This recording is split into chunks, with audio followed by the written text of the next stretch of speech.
Hello, chat. It's us. It's the funny people in your pewter. We are back. Oh, there we are. Hi, guys. You're back.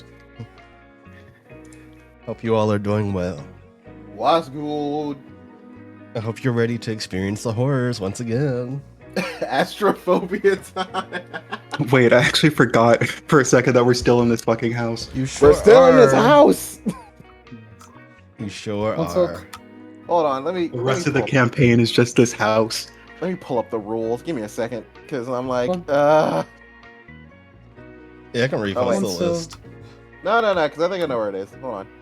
It's pinned. You should delete the list, though. So yeah, So you we have have to to remember. Remember what's left. Good 'Cause luck. I'm like, I know there's one more. There's one more we gotta do, and I'm just like trying to remember. I gotta extinguish shit, all here the we go again. torches at 7 Right, a.m. right. It was the torches. There's the Indeed. package. Before bed, make sure all books on the shelf. At 7 a.m. It's at 7 a.m. So when we wake up at the crack of dawn. Yo, wait, hold on a minute.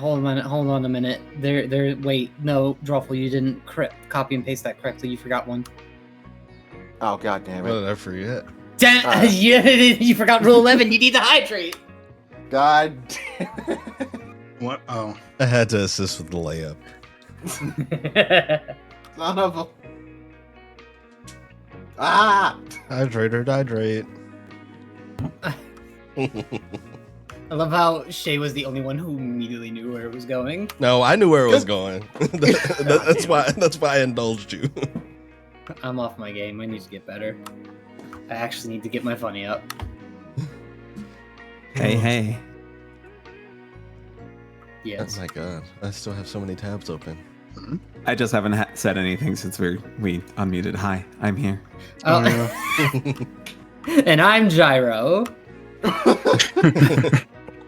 And Gyro's here too. I will happily drown in the Saratoga water. I will bathe in it like I'm in an ad. Saratoga. Stop. What the hell? I don't know. You know how like there's always like that sexy girl voice at the end of like a luxury ad? It's just like Saratoga. Oh, yeah. Or just, Saratoga. Yeah, you see, you're picking up what I'm putting down. Also, I decided to name last Pepsi. session Faint Chills because that's another double one. Yeah. Mm-hmm. But yes, y'all are good and ready. We'll hop on in. Indeed. Yes, sir. Did you already tell them Why- to get their water? I'm scared. Yes, sir. We got a Finder. warning. Why have bath water when you can have sexy girl water? Oh god, wait, now that I think about it. I have an idea for a thing. Wait, new invention, sexy girl bathwater. Oh No, I completely Oh, zoned out of that entire part. I didn't even hear that being mentioned. I was looking through the rules and I was thinking of a game plan. I did not even hear any of that. Oh my god. Anyway, that's the end of that joke. But yes, you all see. You see your good friend Garion in his shack with the radio. Good friend? Sure. Question mark? Hey! Right, it's afternoon. Last time, Ogun volunteered to stay up front with Potgood and Angelica. The rest of the group began to head back into the halls to search. Gyro and Lucian headed into a bathroom with a puddle of ectoplasm and a bathtub full of warm water, which Gyro drained and saw an eye inside staring back at him. Dirk went into a room that seemed to be a flesh room of some kind, which trapped him and tried to drown him.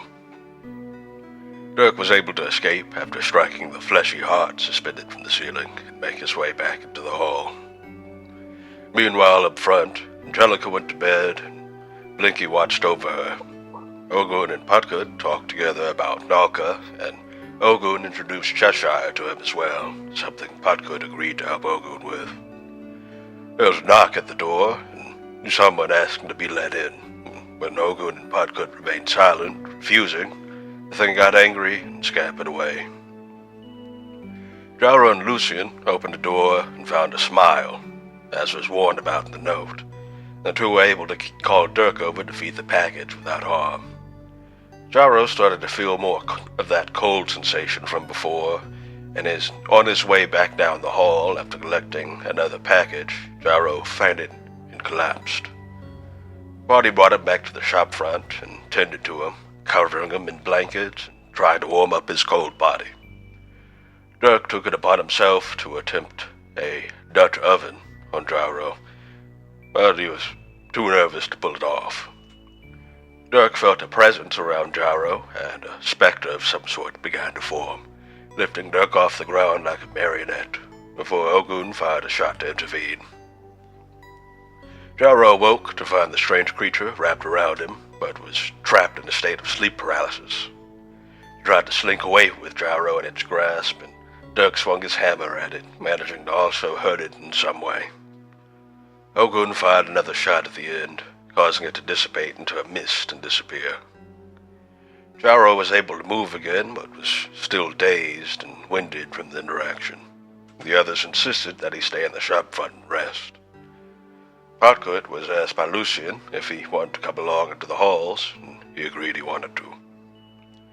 The rest of the party looked around the second floor, eventually finding the silver kitten mentioned in the list, and returning it to the storefront, leaving it with Gyro.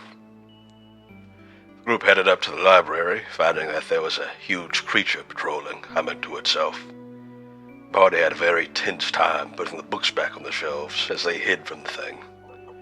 The Creature seemed to be a bipedal thing, with a beaked maw, a large exposed brain, with a series of tendrils unraveling from it. The party managed to successfully get all the books back in their place and retreated to the storefront to rest. The group agreed to take shifts, keeping watch just in case, and Lucian took the first one, during which he witnessed the horrifying sight of his first moon bloom. And that's where we pick up. Statement ends. Doesn't seem there's a question written in this week, but there is a note. Garion looks over at you, Gyro. Gyro's addressed to you, actually. Oh? What? Why did I get a note? Note says, to Gyro, I know what you did. Signed, F. What? Not sure what that means, but... What? Yeah. Chara, what does that mean?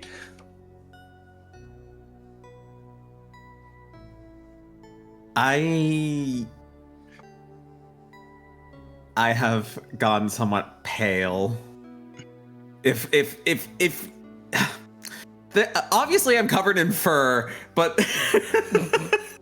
But the parts we can see that aren't fur covered. I guess the fur would have risen slightly in response to the very accusational tone of the message. Your ears go red. But yeah,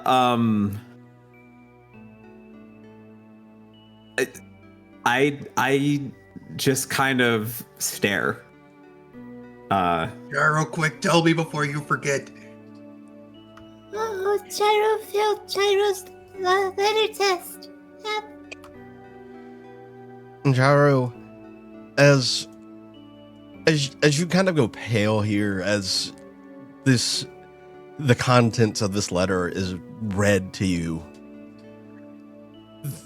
your head starts to hurt. There is a throbbing sensation in the back of your head. It's deep and distant, but it's there and slowly growing. And as it does so, you start to remember things. You start to remember the last couple of questions you were asked. It's all there. You feel lucid.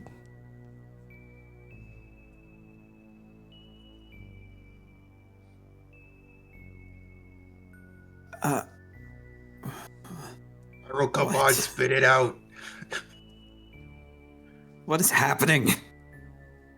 You were about to tell us what you did and who this F character is.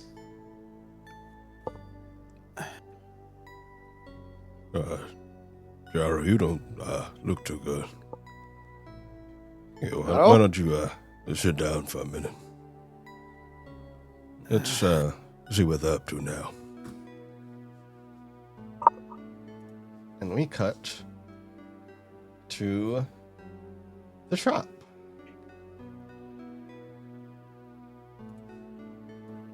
It is late in the night. The moon bloom has just taken place, and most of you are fast asleep, save for Lucian.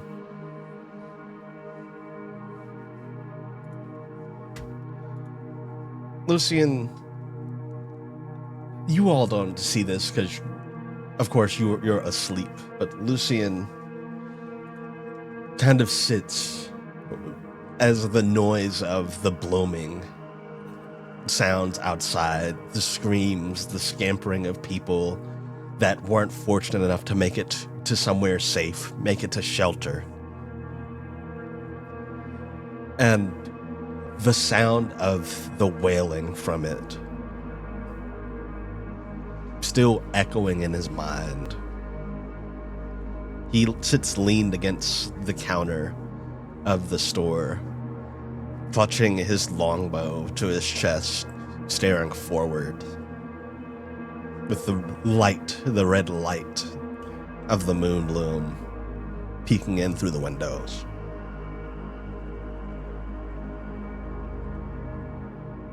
But for what feels like an eternity for him, time passes rather quickly, and he goes over and shakes someone awake for their shift of the watch. And he's gonna go over to, let's see. Would it be Dirk? Mini, Dirk wants to be awake right now. Ogun. No. You feel a firm hand on your shoulder, very gently kind of shaking you.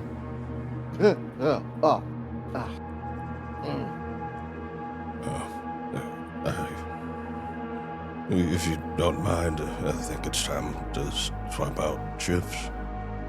Alright, yeah. Yeah, sorry. I'm getting up.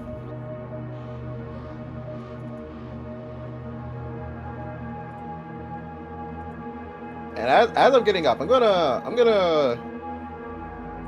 roll a bit of a assess check on him, just to see like where his head's at. Not because I think something's up, but more so because I'm like, more so just like, how tired does he look? Is he just like, I couldn't have been asleep for that long? Make me a vibe check, actually. Vibe check? Okay. Yeah.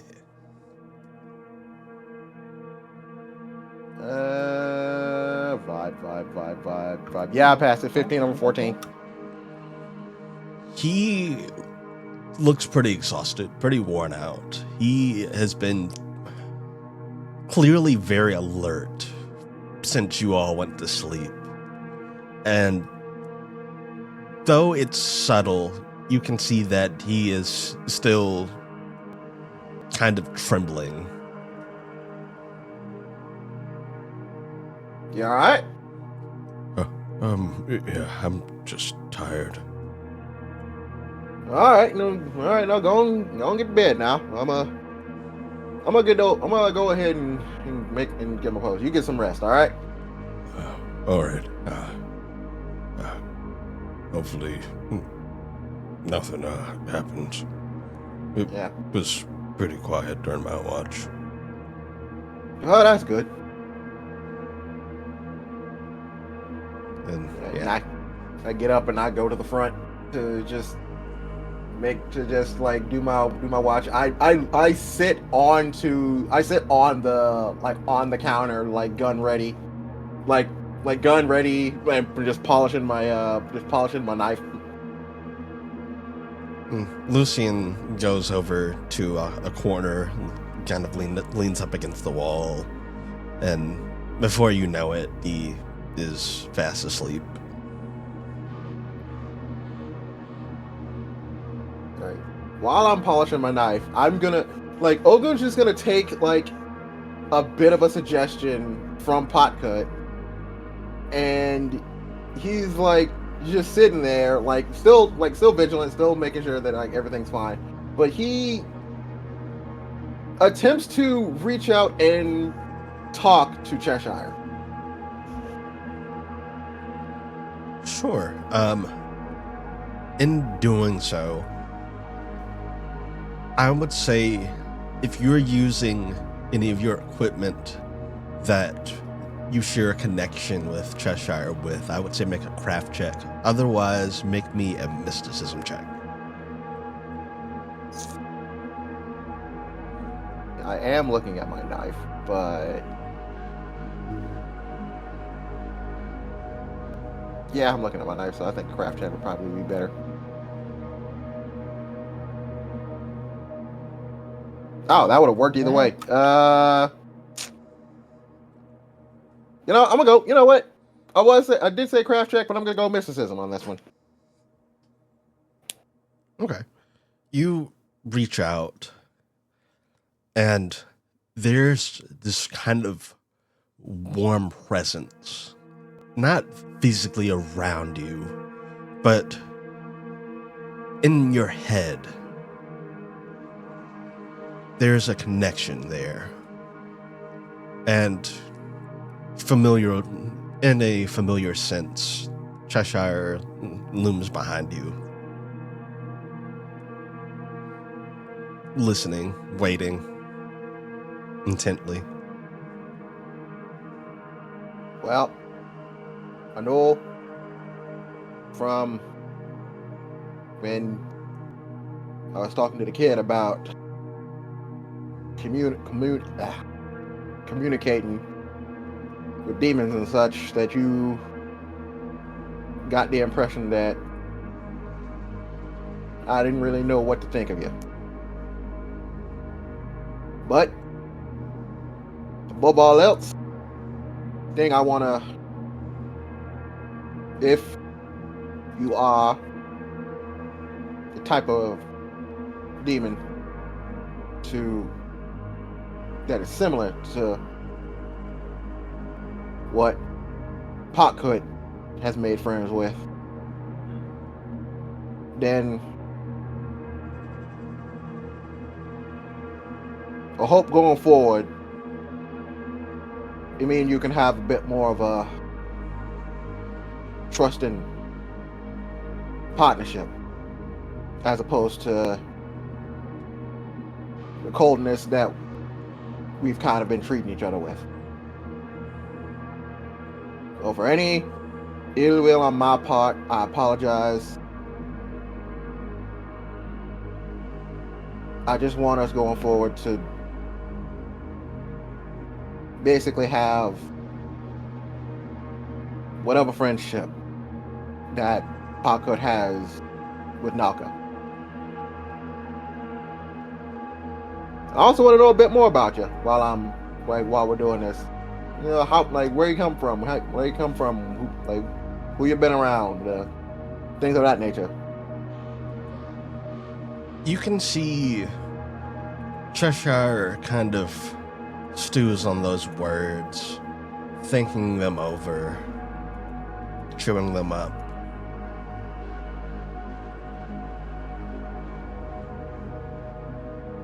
I would like that as well.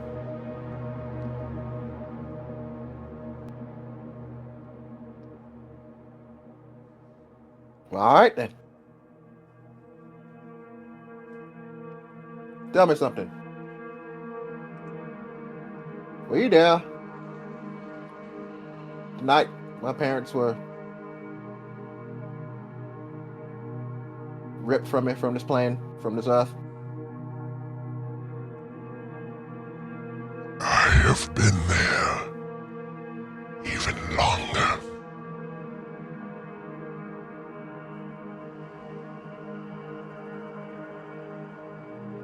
Do you think I could have stopped it?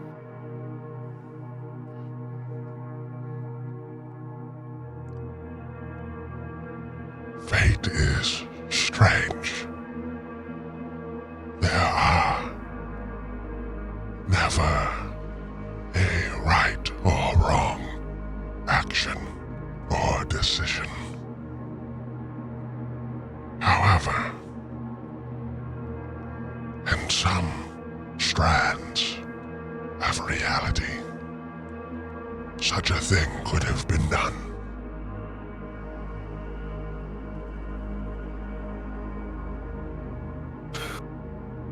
Well, I guess in this one, I'm less of a defender and more of an avenger in that regard.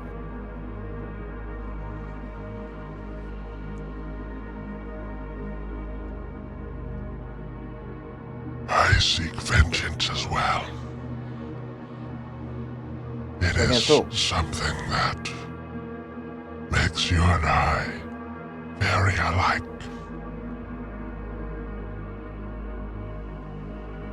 Well, seeing as how I'm making promises left and right nowadays, I believe that this is more of a renewal of our accord when we first met. You helped me in my tasks, and I'll help you get your vengeance. Sounds like a deal to me.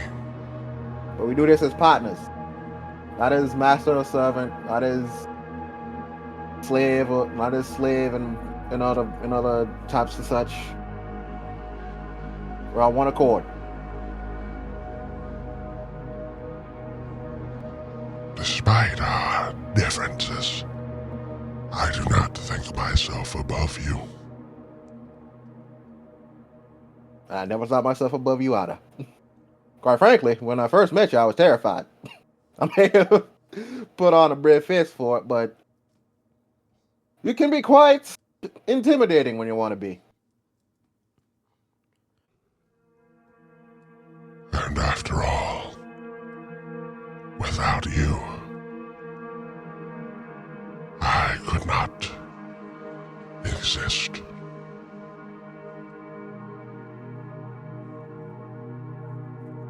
And we're in agreement. It would seem so. And Ogun, like, not knowing how this will go, but because Cheshire physically embodies his shadow. So Cheshire is his shadow. So Ogun, like, sticks out his hand towards Cheshire, like basically being like, we're gonna do like a gentleman's like shake on it. And in doing that, Cheshire does the same. And in a strange way, you feel that handshake. There isn't a physical hand to grasp, but you feel the energy of what would be Cheshire's hand.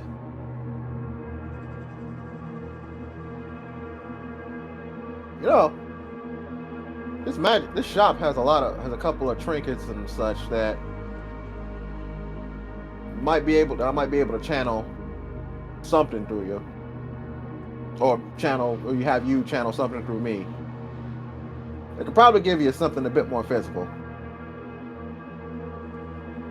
I'm gonna do a quick look around of this front section.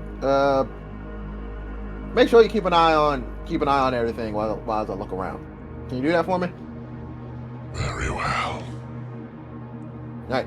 And Ogun like leaps from off the counter and basically just starts like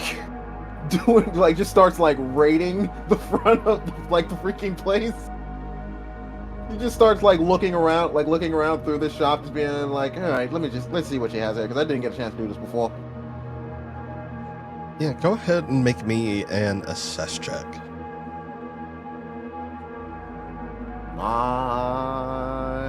Damn it, 13 over 16. As you kind of look around, you see there are quite there's quite an array of trinkets here. A lot of them are minor magical things. And you kind of look through all of them, you give them a good once over. Nothing really potent seems to be jumping out at you. Mostly just unique little knickknacks.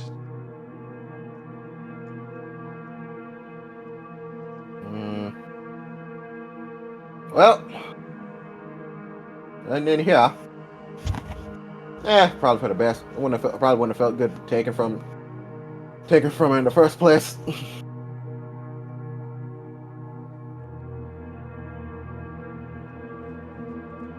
Listen.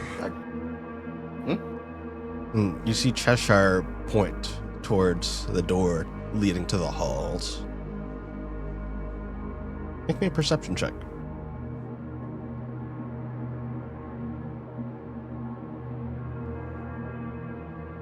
God damn it. 6 over an 11. You listen in. Whatever Cheshire's hearing, you can't hear it. I don't hear nothing, but what do you hear? Something approaches.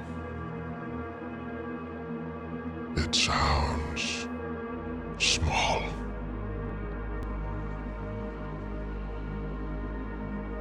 Ogun, like, quickly, like as quickly as possible, hops behind the counter and prepares like his gun just to be like, whatever this is, let me be careful. And you do that, and you see, as if blown by a gust of wind, landing in front of the counter is a folded letter.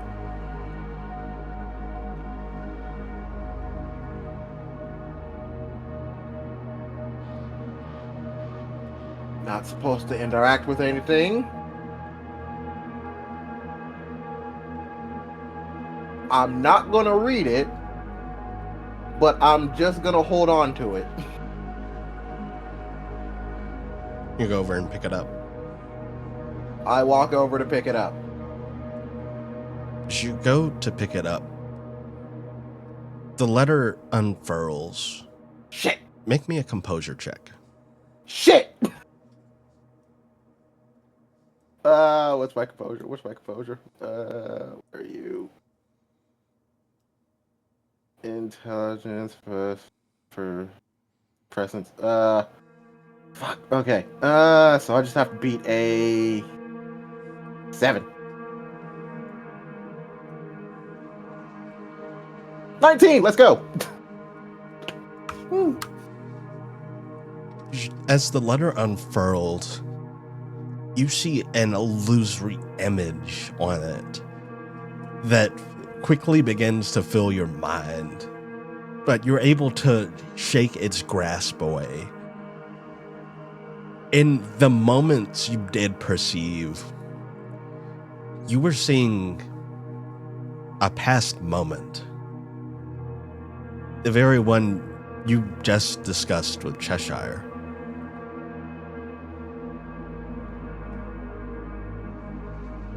What the hell?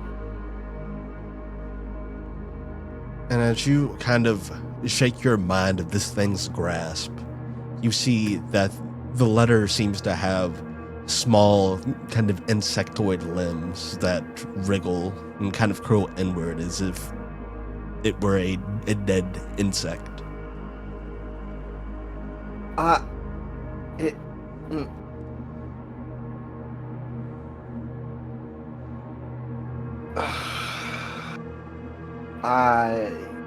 Okay. Alright. Fine. That's just the nature of this place. I'm not gonna. Okay. What is this thing? Okay, what can I roll to pretty much like piece together like what this is? I'd say make a lore check. I'll give you favor since it was mentioned to you. Oh my god. No, not getting it. Like still reeling from everything. Your head is still kind of throbbing, and whatever pieces I were to put together just aren't fitting at the moment.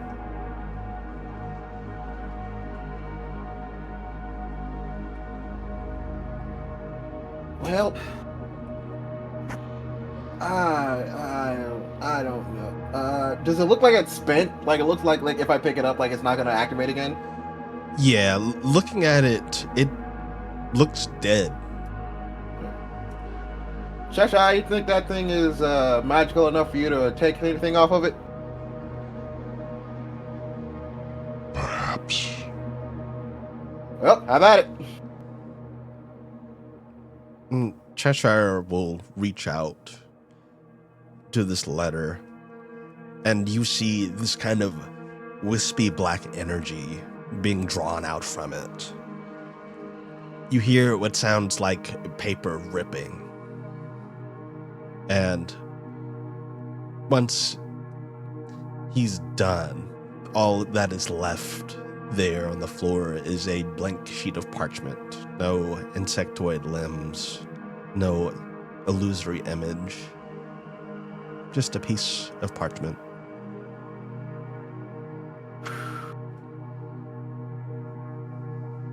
Well, not gonna waste a sheet of paper. And Ogun just grabs the paper, folds it up and just sticks it in his pocket for later. All right. Yep. You got a piece of parchment. Right, and then from there, just Ogun's just on alert for anything that shows up. And beyond that, the rest of your watch goes by without any more eventful happenings. And then it comes time for you to wake the next person. And I'll leave it up to you who you decide to wake up.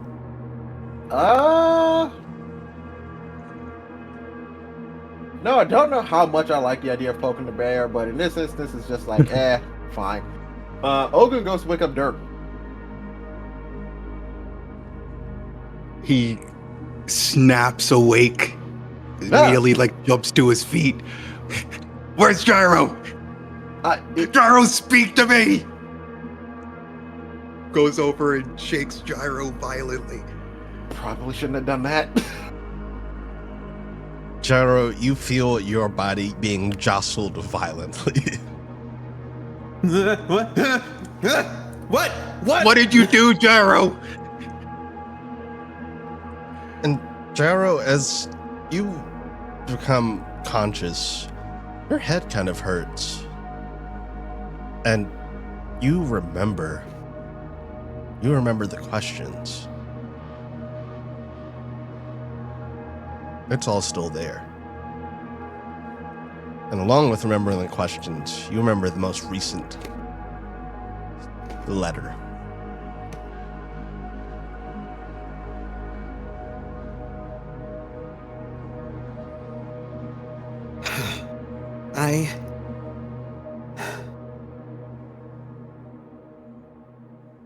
Speak to me! Okay. Speak faster! Can you... What do you mean you don't know? What? Dirk, take a beat. What's going on? You're not a part of this, Ogun. Go away. Okay.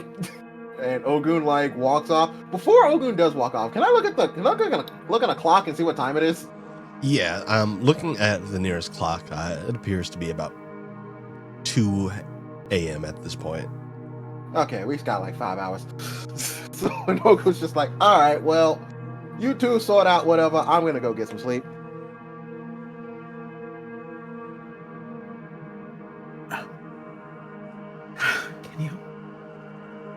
Can you let me get up first? Jesus. You gotta explain yourself, Gyro. You gotta explain who this Jesus is.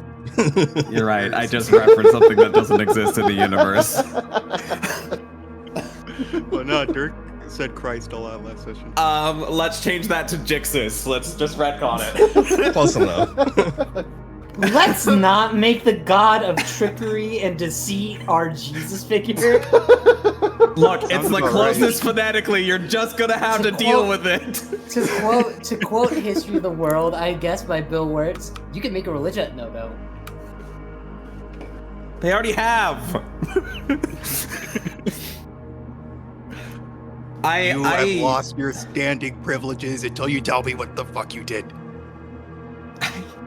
Why would you think I did anything at all? Deliberately trying to lie. Can't get anything past me. I've got connections. I failed. Oh god. Dirk, for the hell of it, go ahead and make a vibe check. No, I don't want to do that. My vibe is 18. On the off chance, you only have to beat a 2, brother. Oh, okay. Oh man, that means I'm gonna roll a 1 right now. Well, I've rolled 2 ones, but I was about to make that joke.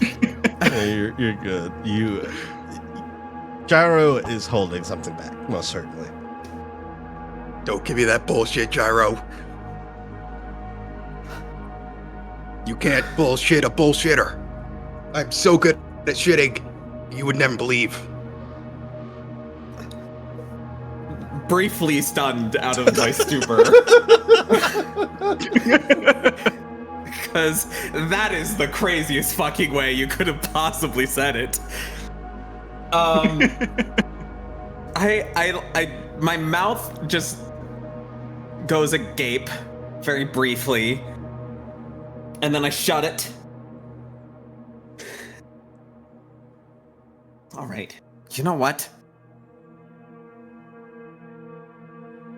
You gave me such a stink about not telling you a good secret the other day, so... And I'm gonna shove him just away from me enough that I can get up, and I start walking out to the front of the store. Is Dirk following? Dirk follows behind.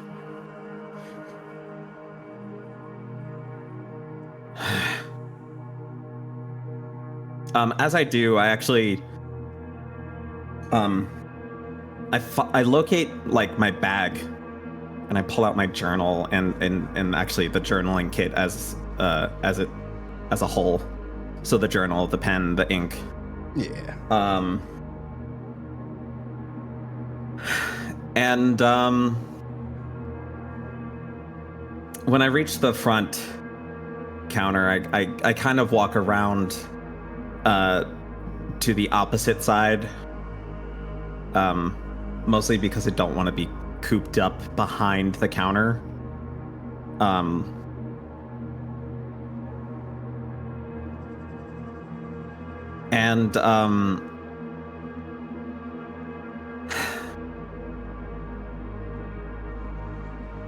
Before I do anything else, I just like rub my head again, because the headache of remembering everything for the first time, specifically the questions, the entire segment. To this point, I have not remembered anything at all.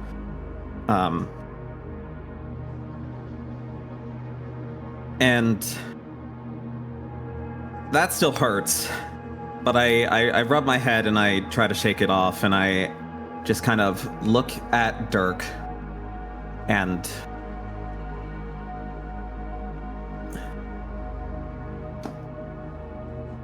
as I look at you,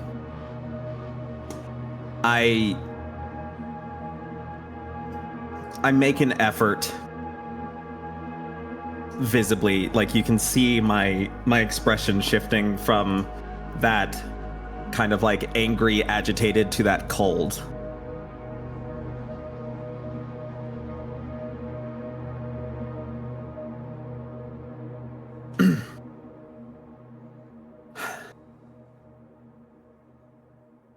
Rude awakening.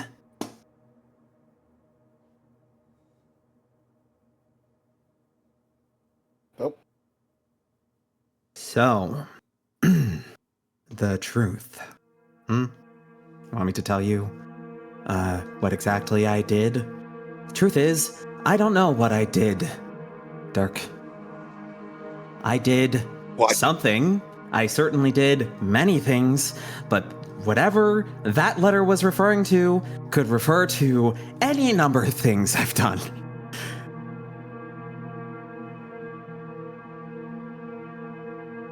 But I'll give you my best guess.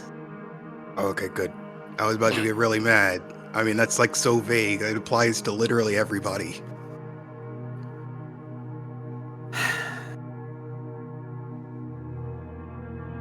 Sorry, go on.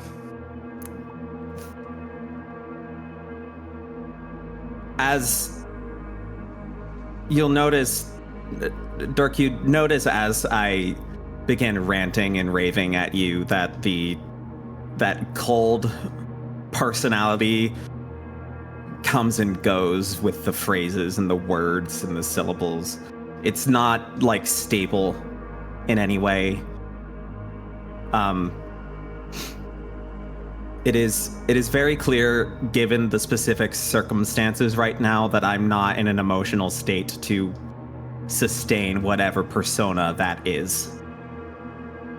But as you give me the space to speak, I recompose myself, and I take a deep breath, and again, that cold persona comes back.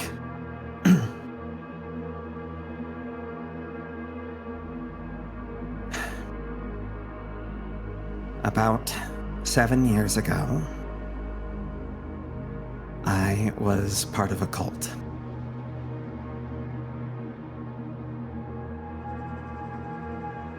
A cult You're a called... white man. Not that cult. But a reasonable question, I suppose. Up in Rycote, the organization was called the Roots of the Rose.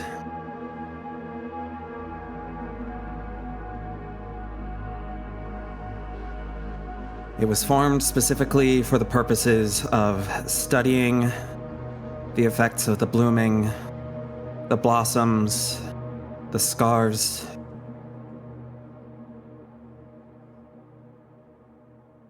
and was managed by one Reaper of the Rose. That name sound familiar to you? Oh yeah. You told me about it before, but you don't remember. I do remember. I didn't before, but I do now. Oh, fuck. Well, this is awkward.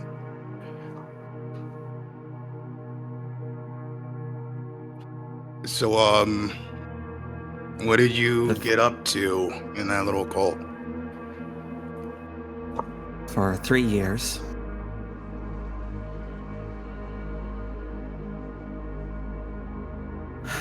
The other members and I conducted experiments on ourselves and people we'd considered wouldn't be missed.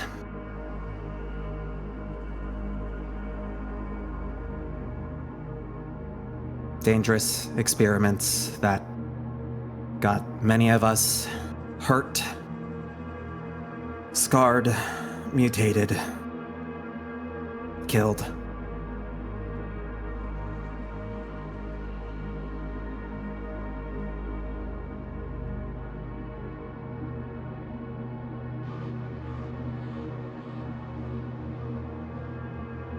All in the name of the future of society.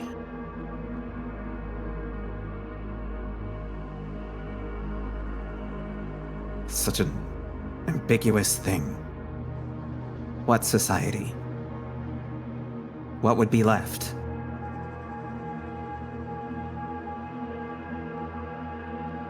And we all justified it, or we convinced ourselves to believe in it.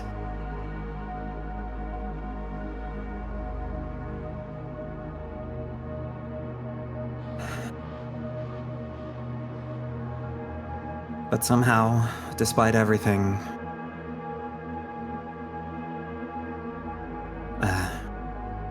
none of those experiments were targeted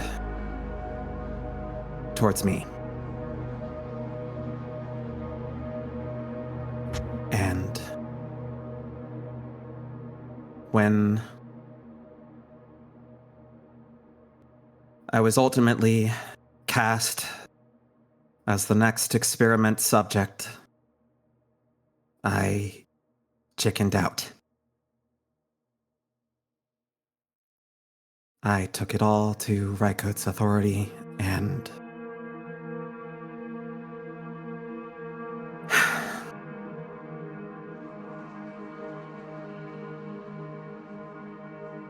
I am still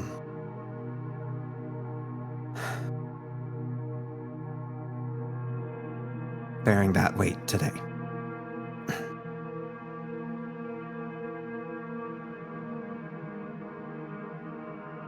Gyro. That's not so bad. I mean, my granny locked me up in her basement for 5 years, and I still love her. And you did the right thing selling out your boys.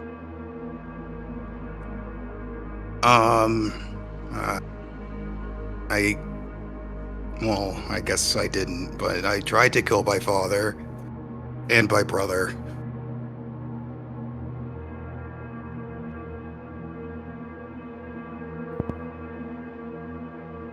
How about hundreds? Fuck. Oh, that's a lot, Gyro.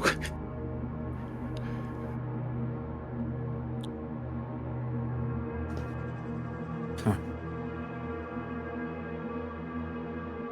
But you said there were people that wouldn't be missed, right? So those were bad guys. As if that's any excuse! I mean, it's a pretty good one.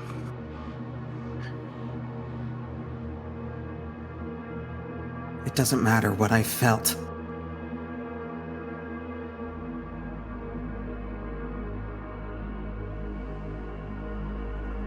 What we did was wrong.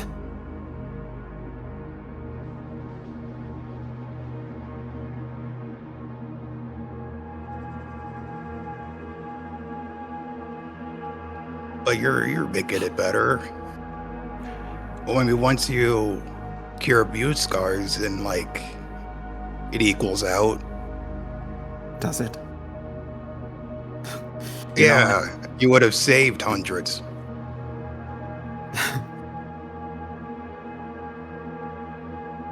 Every day, I do the math in my head and I wonder, is hundreds of lives lost or permanently ruined? Potentially, you know, I do want this thing that we're doing to work. I need it to work. Yeah, But we'll get does it to work. Really?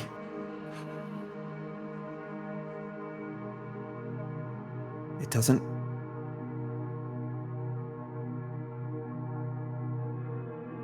You watch as my body, having grown very tense, relaxes in a slouched posture.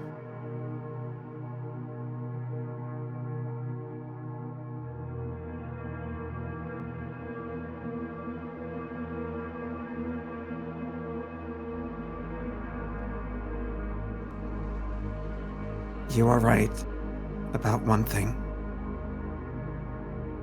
That I am trying to make things better. That I am trying to be better.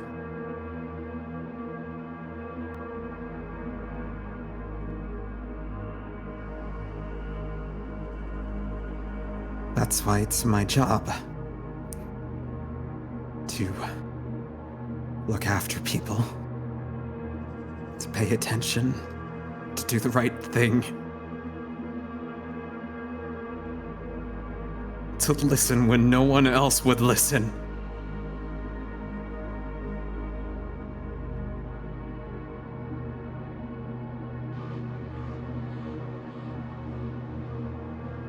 So just... I mean, you're doing a pretty good job with me. Yeah. But no.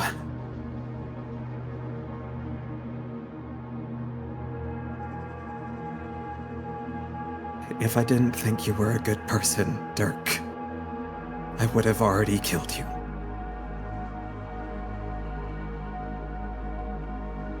And I turn away and I walk to a corner of the room and I open my journal and I immediately start scribbling away.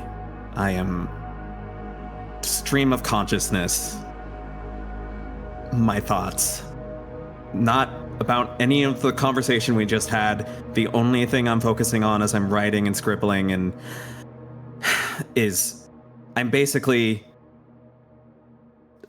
the writing equivalent of like the like string board. I don't remember what's a case board, I guess. Yeah. I am trying my best to go through all of my memories and think of who could have possibly sent me that letter, or sent even Garion, however the fuck Garion is doing that. Whoever could have sent Garion that letter to read to me. Who the hell is F? And I immediately have like one idea in mind, but that idea doesn't make sense. And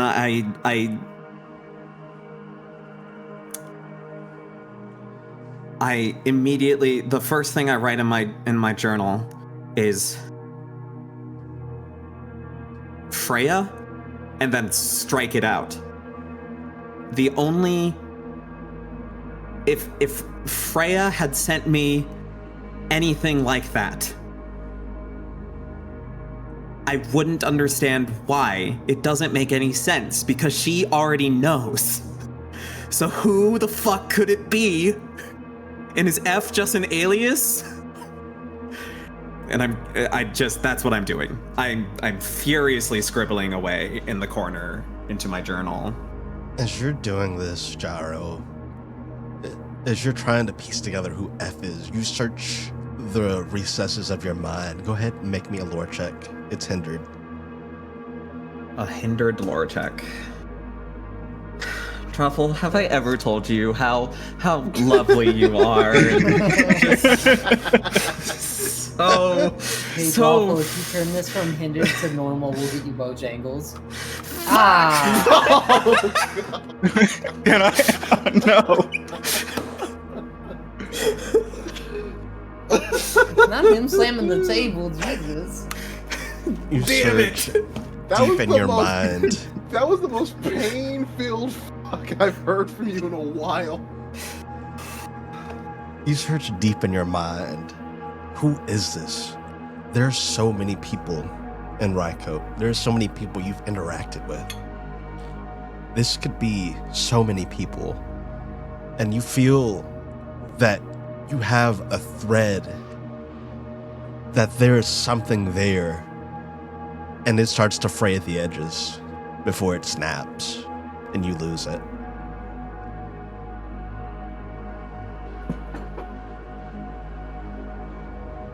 As I'm following that line of logic,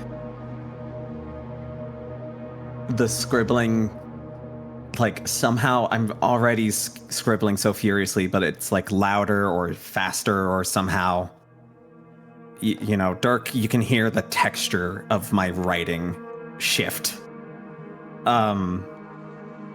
And as it seems so clear for just a moment, and then it suddenly feels like it fades away, you hear just sort of like I don't know if that came through.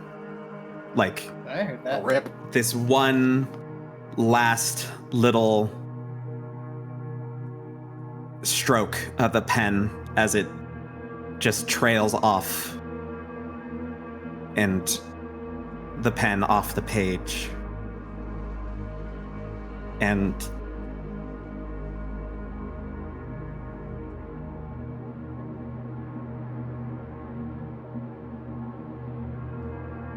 I just stare at the page.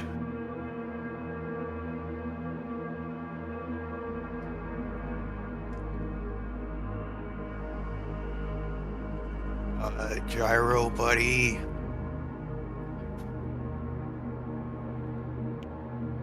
Dirk comes around, puts a hand on your head. How you doing, champ?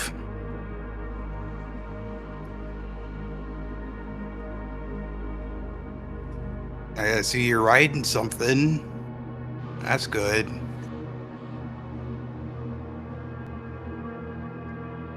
Are you looking over my shoulder into the journal as you're saying that? Or are you just remarking about the writing? Yeah, I think Dirk would look at it. On the opposite page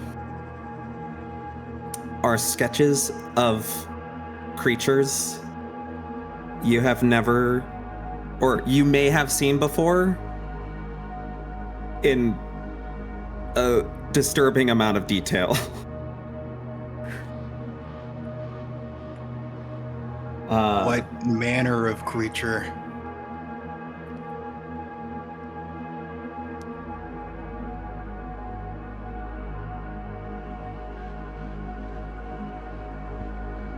If I need to check something really quick, but I think you can guess, maybe.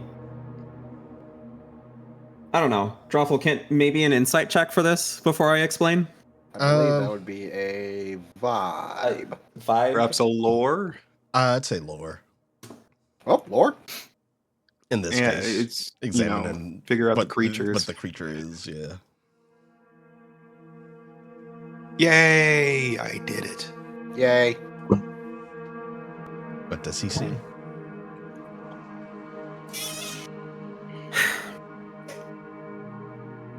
You recognize these as scar mutants. Detailed illustrations of scar mutants.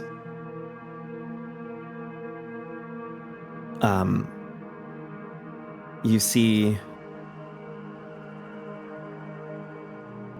a shadow of something vaguely humanoid with a mask worn by that shadow.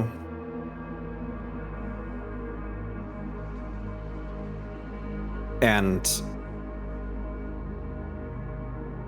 a little comment on the side of this illustration is like,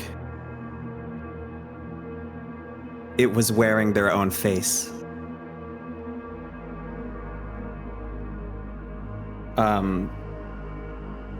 There are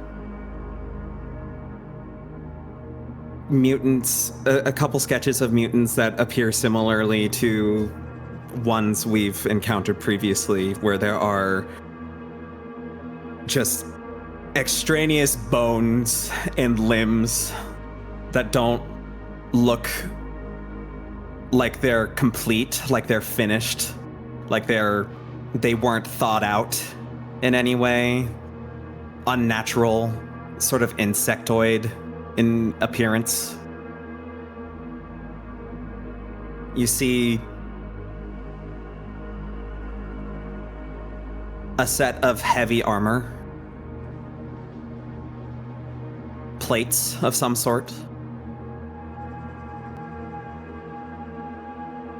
and the only thing that is written next to that is living armor.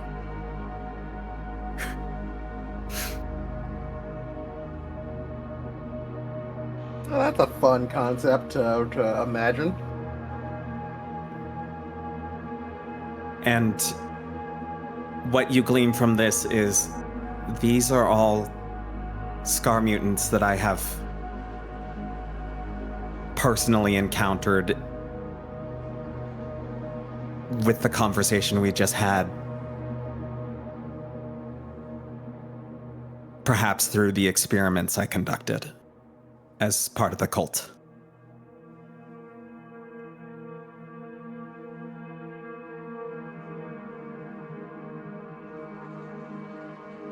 And Grip as on your shoulder gets a bit tighter.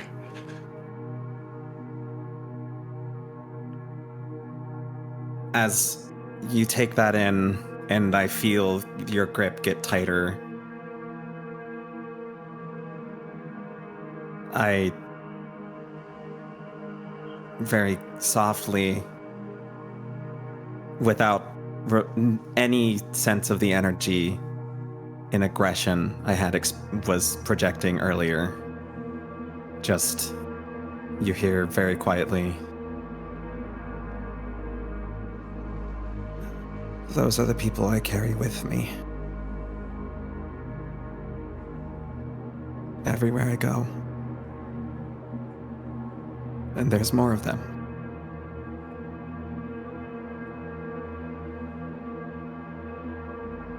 All because of a stupid fucking moon that learned to become a flower.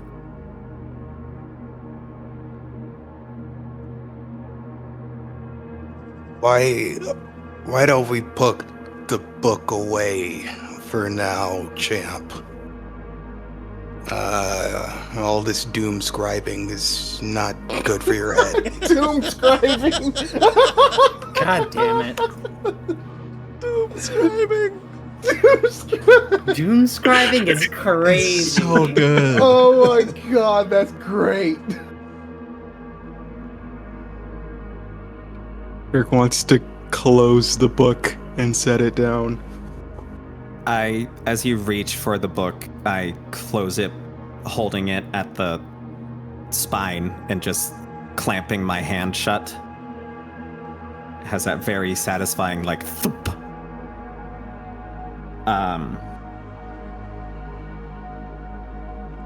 And I stand up, kind of brush your arm away from me again. Walk back to where I picked up my journal and journaling supplies from, put them back in my bag, walk back out to the front, and just sort of... Wait. Gyro, wait. What? I mean, I didn't tell you a secret. Sure you didn't.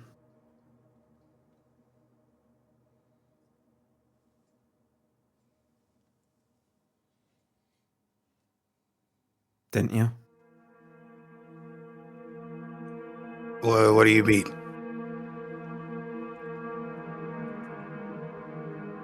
You get a sense from the way I'm talking to you that I don't really care whether or not you share a secret with me right now. It is entirely none of my concern, and frankly, I just don't want to talk anymore right now.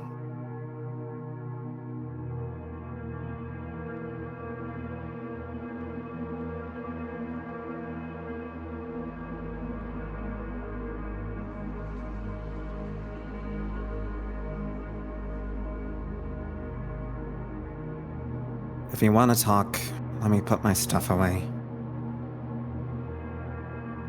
And I'll listen. Like I said I would.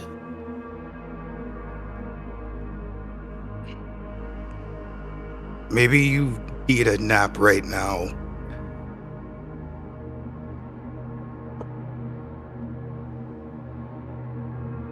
Then I'll go back to bed. Thanks for watching the shop. And I walk out of the room.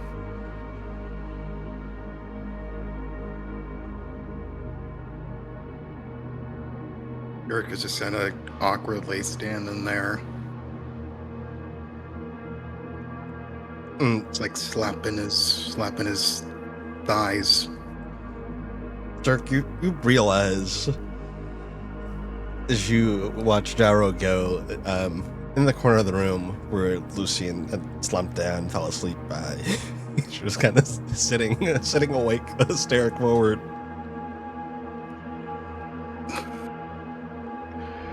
Dirk would like to pull out his carving knife and press against Lucian in the corner.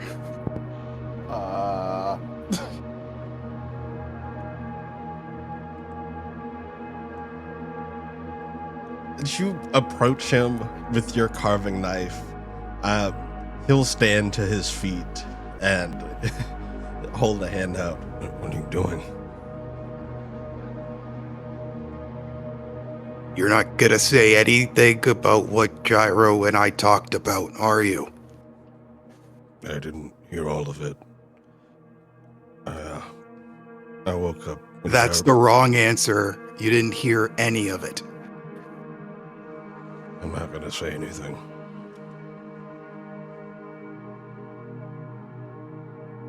Repeat after me. You didn't hear any of that. Didn't hear any of that. Wait, I messed it up. Oh, Okay, God. repeat after me. I didn't hear any of that. I didn't hear any of that. Okay. I woke up when I heard the yelling. I just thought someone was in danger.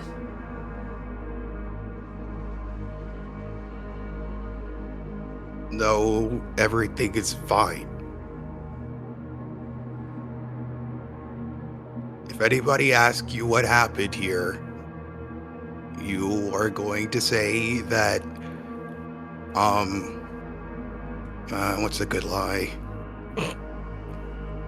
Gyro, figured out that I, tried to give him a Dutch oven, and he was really mad at me. What do you mean if people find out what happened here? Nothing happened here. He says as Hey, he good walks boy. away. Good boy, Lucian. Yeah, he goes into the side room, leaving you to the shop front. And time presses on,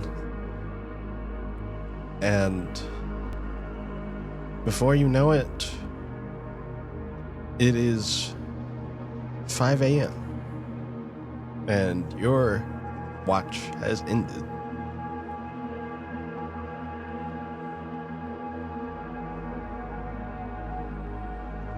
Oh, it's just Podcut left, right?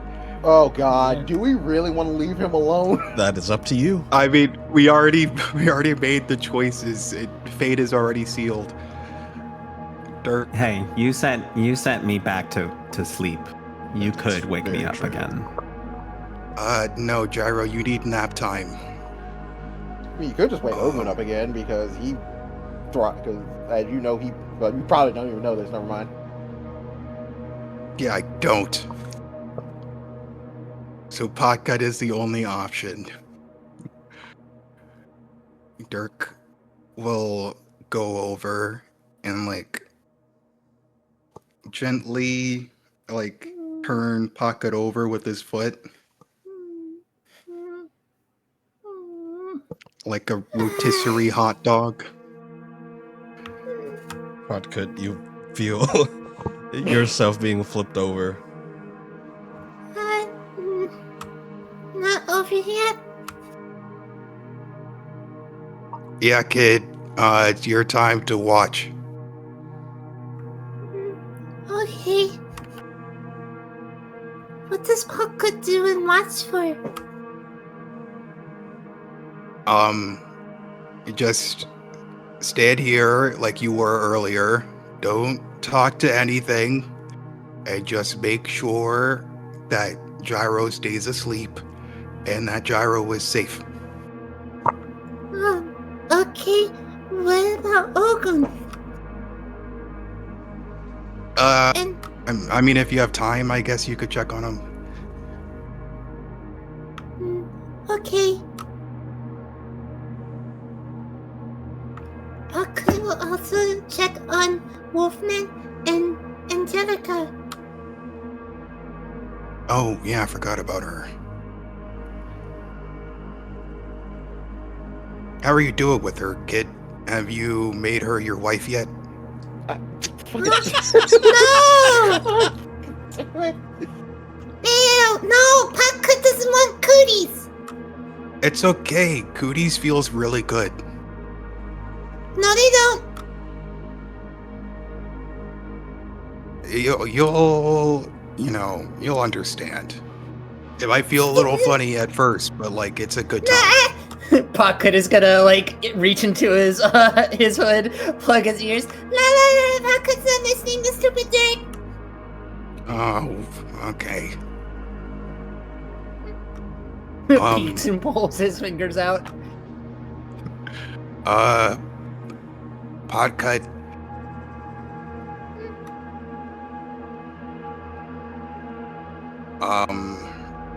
Dirk wants to. Is there like something small around that you can like carve a rune on? There's like some loose, like stones. There's some loose stones. There's like some wood chips. Yeah, he'll take a little stone.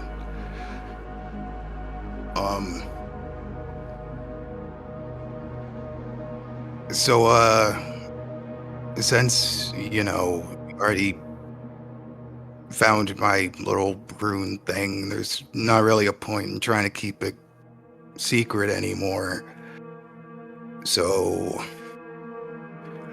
Dirk will, like, take out his carving knife. And, like, with his other hand, he, like, twirls it around as if, like, spooling a thread. And will, like, cut between him and Potcut. And Potcut will see the rune carved into his cloak stitch itself back together.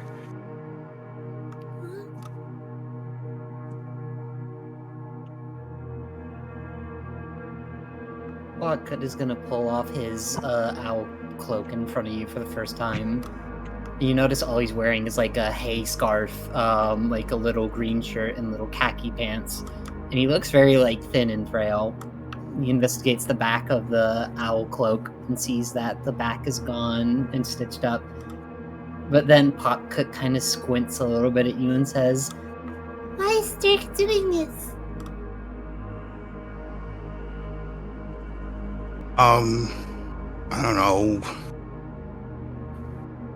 There just wasn't a point anymore. And it was... Yeah.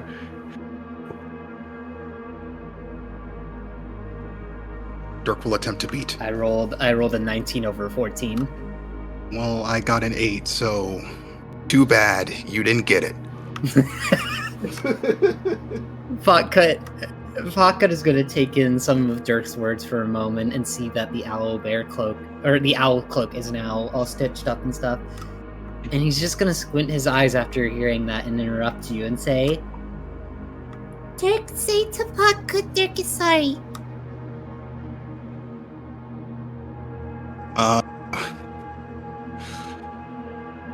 I mean, I'm sorry I'm sorry.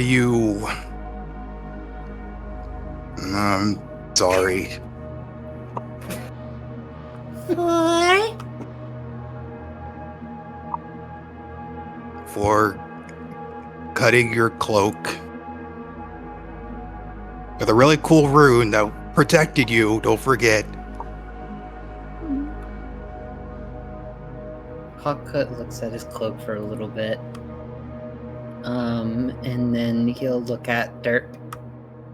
Potcut will look at his arm and point at it and say, Can Potcut climb up?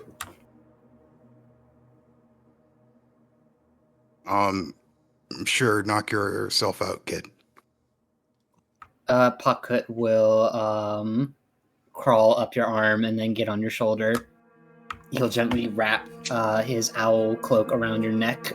Given your size, it's probably more of a scarf for you, but you feel the most gentle, crackling warmth you've felt in years. It's like a child with a little campfire. You're reminded of s'mores that you cooked long ago, as he says, Does Dirk see why Potcut likes cloak so much? Noka made this.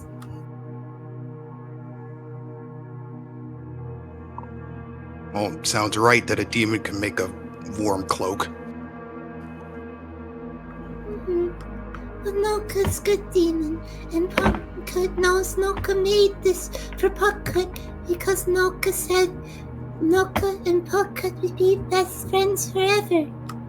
And Puckcut needed to be protected from snow and monsters and badmen.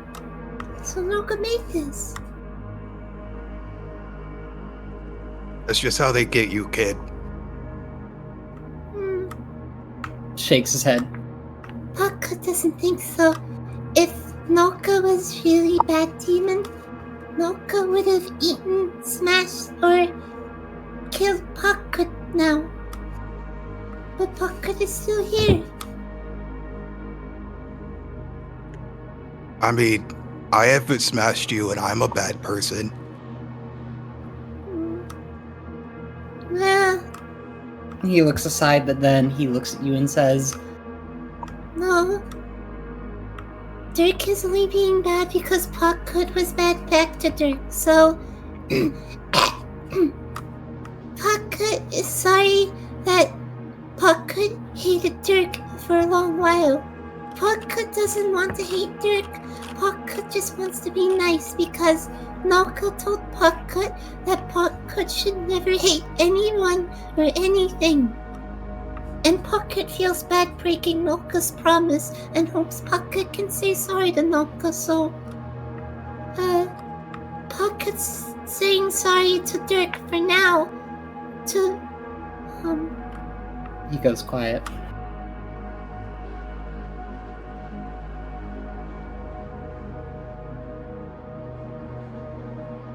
No.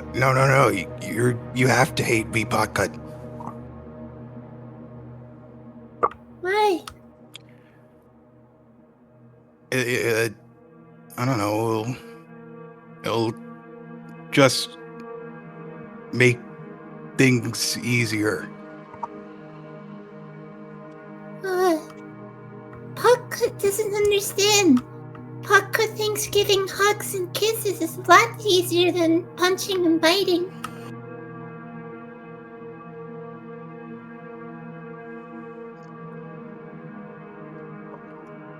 I think Dirk wants to pick up Puckcut and set him down. What? Ow, Puckcut. What was your method of attack when you hugged Dirk around his neck? Huh? Oh, he gently like hugged you, that's like he gently like hugged you around the back of your neck. Oh, I feel Yeah, like Puckcut, you would feel something very weird on the back of Dirk's neck. It's like a section of his cloak that you like assume would be, soft and fluffy like the rest of it. There's like a hard, weird bump.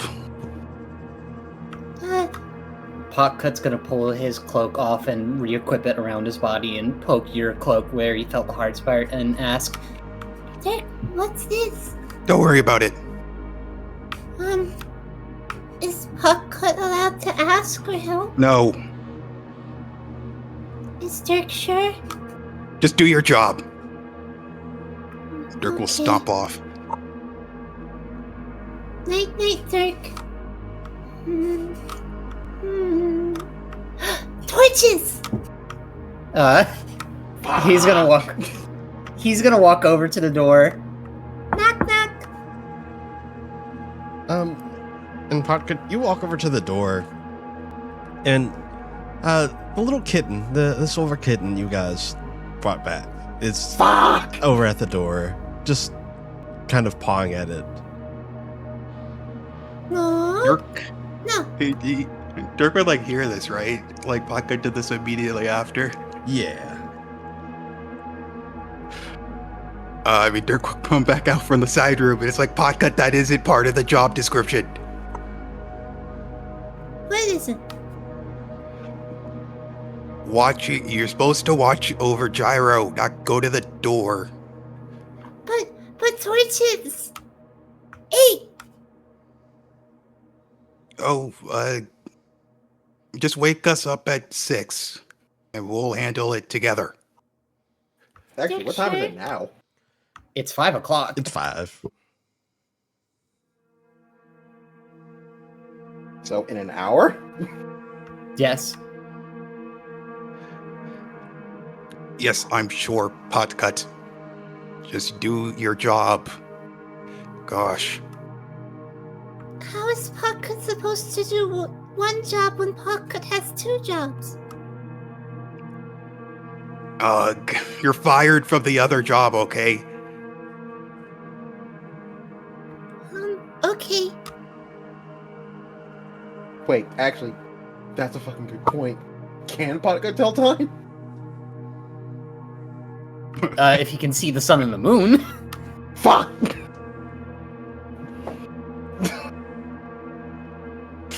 Okay. You'll do fine. Get back into this room. This is why. Gosh. Like, Pocket will wake up Pocket will wake up Okun after 6. When is 6? What? Just come and wake me the 6. fuck up. Oh my god, just wake me up. Pocket doesn't see moon or sun. Oh my god. Okay.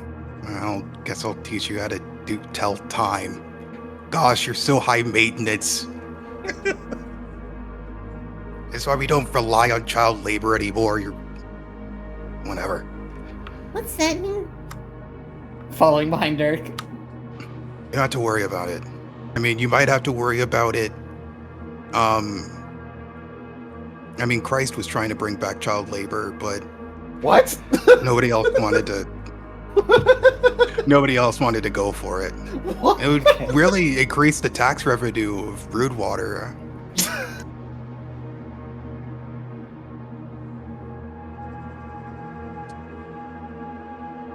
Look, okay, so that clock thing has 2 hands. There is the big one, and there is the little one. And I don't know how to tell time either. Dirk is going to go over and give Ogun a soft kick. Yeah, no. Yeah. Hi, Okun. Oh, Teach hey. Potka how to tell time. Do neither of you know how to read a clock? Oh, I know there's 2 hands, but I mean, what do they do? It's the All big right, one. I'll teach the both of you. Just come on. And Ogun spends like I don't know how long teaching the both of We them spend the how next to- hour learning how to tell time. Literally just Now learn we how to leave. tell time. Oh my god, if anyone grew up with those like kid books where like you had the physical like plastic like the yellow hands, clocks. Yeah. Yeah. It's like literally just Ogun just being like, okay, so you see the big hand, here? Like that's pretty much telling hours. The small one, like the long one itself, like the long, like slender one, that's seconds. Like the long, but in the long flat one, that's minutes. The skinny one. Confused. Just give me a second, Duck. The Which skinny one is the hours again? The hours one is the small one, Dirk. Why isn't it the long one? Yeah, hours are way cooler and stronger than minutes. It should be the big one. If hours longer than minutes, then hours should be longer. It's the long. If you guys would give me a second. You gotta fix this, Ogun. Damn it. This is just like literally. This is like Ogun every An hour time. of this. Literally just an hour of this. Actually an hour of this, yes. As this is going on, you guys still hear the kitten pawing at the door. And you all look over at the kitten, and the door opens, and the What? hand reaches in and grabs the kitten. What? And you hear footsteps scampering down the hall. Oh, you gotta be kidding me! Dirk Wait, can you come runs back? towards the door. Ogun runs with him. I'm just like, oh, come on. Dirk slams his fist against the door. Wait. I'm just like, wait, hold on. Like, Ogun runs back, grabs the package, and then just like goes and runs with you. Someone slap Gyro. You waking? got it. Are you waking the Yeah, others? get him. Pocket will run over the gyro. And Lucian while we're at it. Gyro. What? you are wicked. Hand took cat. What? Our cat was catnapped. Oh, It's not your fault, Pocket. Come on. it's literally just like Ogun standing on his breath. It's not one thing, it's a fucking another in this fucking house. And yeah, if anybody Nice. goes to Lucian wakes up pretty easily. He probably hears the yelling and is just like, what the fuck is going on? Yeah. Angelica Please is still don't fast mind him. asleep though. We'll Blinky has her curled there. up. Blinky's We'll curled up leave on the the bed. We'll leave with the her. both of them there. Like Yeah. she has Blinky, she'll be fine. Yeah, Blinky has since climbed onto the bed and curled up like a round blanket for Angelica. Mhm. God. Okay. Just like Ogun just goes, okay. You all look for the cat. I'm gonna like looks at the time, just goes, you all look for the cat as quickly as possible. We got 15 minutes. We got 15 minutes. 15 minutes. No, we have 10 No, minutes. Like Ogun goes, we have 10 minutes to find the cat. Turn off all the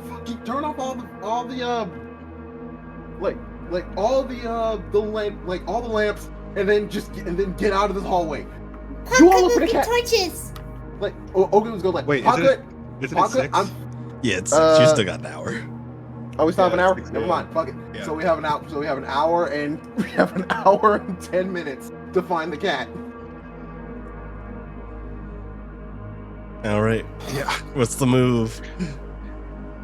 Is there any signs of where It's scampered off to. someone, yeah, or well, whoever took it, walking. So, are you all knocking, doing your usual ritual? Yeah. You know, Yeah. I, I have the package in my hand just in case. You know what? So it's just like. I want to try something. Oh, I am going to close my eyes and try to feel the spaces around me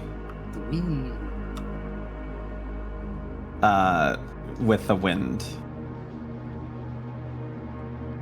As you And I want to see if I can effectively through the doors and the doorknobs and the keyholes and things like that. I want to see if I can see through walls effectively and maybe find the cat that way. You open your senses and you reach out with the wind. You realize as the wind has to go under these crevices and Shit. through these spaces, it's a thinner feeling. It's a lot harder to see this way. You can still see a bit, but you aren't able to locate the cat. Worth a shot. All in all, not what I thought was gonna happen, but I'm glad that's like the least terrible result. what rule would he have broken? So rule against seeing. You know what? That's true. But yes. So yeah, so we knock on that door. We waited our seconds. We gotta. Where the hell is this guy? Yeah, you get into the hall, and you see very clearly what are very slimy-looking footsteps that lead down the hall of the first floor. Dirk. No, he's not gonna do that. But Dirk like scoops up some of the slime and starts bringing it towards his mouth. It is very cold.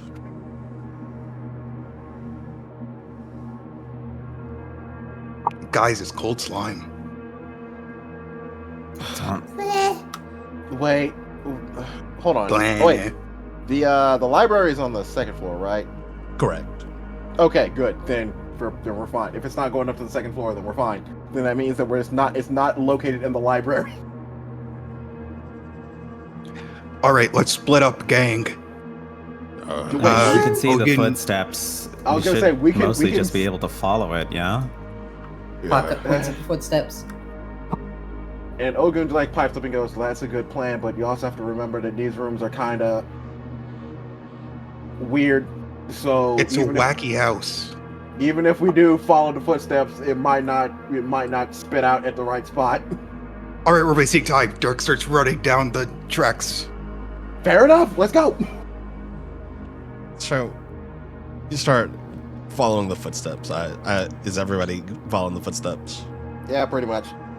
Yes. I'm so afraid that what we are about to do is the Scooby-Doo chase sequence where we go into a door, we fall out of another door. Literally, where my brain Exactly was what's going. gonna happen. Oh my god, that'd be Literally so where my brain cute. was going. You follow these footprints, and they lead you down this hall. And at the end of it, they seem to stop. And it's kind of abrupt. It's pretty out of nowhere. But as you all kind of stop for a moment, you hear breathing. And then you hear whistling. Fuck. Dirk closes his Pocket. eyes. Stop. Pocket closing stands them. still, covers his mouth, and closes his eyes. Ogun just stops and just.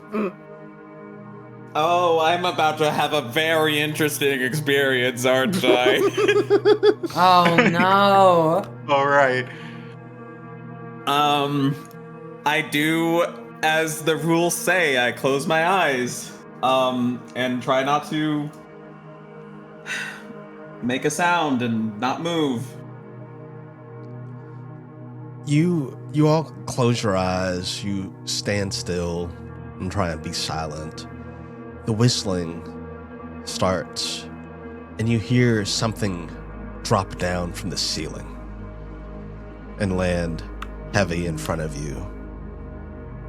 You hear slimy footsteps as whatever the source of it is begins to circle around you. And as the whistling fills your ears, you all start to experience very different sensations. Oh, god damn it. Oh no. Oh. Dirk, you feel your breath catch in your throat. That feeling of drowning returns. It's as though the slime you examined at the end of the hall has started to flood the hallway and has started to devour you. Podcut, you feel a pressure pushing down on you.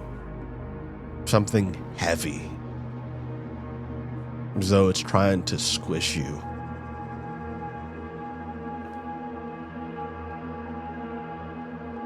Ogun, you feel several small pinpricks. But each of them preceded by a loud bang. Like several gunshots.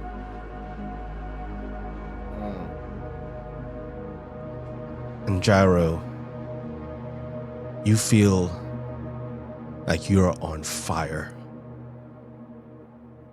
You swear you can hear the crackling of a raging fire. I need you all to make me a composure check. No, I was hoping this wasn't gonna happen. Alright, well, Sick. hold on. I passed. Let's fucking go! Again, I just have to beat a 7. Come on. Oh, son of a bitch! What did you get? I don't have fate. I rolled a 5 under an 8.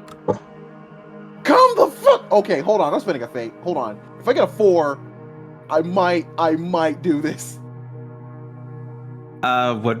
Would we possibly have fate, considering we've been resting this whole Yes. time? Oh Yeah. yes. Oh good. Oh, Good, okay, okay. Good. Come on, Dirk come needs on, to come spend on. fate. I'm so glad I have Damn a it! habit of I being rolled a I rolled a rules- 2, so it's a 7. I rolled 1 under. Oh, come on. Can you roll multiple die? No. Unfortunately, Okay, This is gonna be it then. I need to get at beat least a 2. 7. How the fuck? Okay. Yay! Dirk did it. Dirk, you and Gyro are able to fight the sensation that's overcoming you. Potkut and Ogun, you unfortunately aren't as lucky. That sensation becomes too much to bear, and you both open your eyes. I was gonna say, wait, before that happens, Ogun just like briefly just says, Cheshire, cover Potkut's, like Cheshire, like shroud over me. So I can't see anything. Over you, not Potkut? Ogun doesn't know if Potkut can see or anything. He's like literally just standing yeah, there. I guess so. Yeah. Yep. Alright, time for Pocket to experience the horrors. Cheshire does so. Potkut, as that sensation becomes too much to bear, you open your eyes, and standing in front of you is a tall and lanky bipedal creature. You see, it has long spindly limbs and a very, very strange head. It seems as though it's comprised of thousands of needlepoint holes from which the whistling seems to come from. No other features. You asshole! I had my trypophobia. No. Wait, is Potkut standing beside me? I don't know. This Um. thing turns its head, looks at you, Potkut, and you see a cascade of needles protrude from those holes on this thing's head as it runs towards you. Okay, I guess we hear him. I don't. Potkut standing beside me is just like, okay, I can't fucking see this thing, but I can hear Potkut. Like, I'm gonna reach out and like grab Potkut. I don't know if this makes us better or worse, but like, part of the rule is also to not make noise while it's around, so Ogun would still have failed that rule. So maybe you guys are in this together at least. This thing rushes towards you, Potkut. Ogun, you try to reach out to where Potkut is. Make... I'm willing to do this with disadvantage because I am technically doing this blind. Yeah, I'm gonna say... would this be body or ledger domain? I would say... Like a body. Or like grappling, kind of. I would say, yeah, it's probably body. Okay, it's gotta be the 10. Dice gods, be generous to me. Manifesting. I can't spend a fate die. I can spend a fate die, and I just need to get a 2.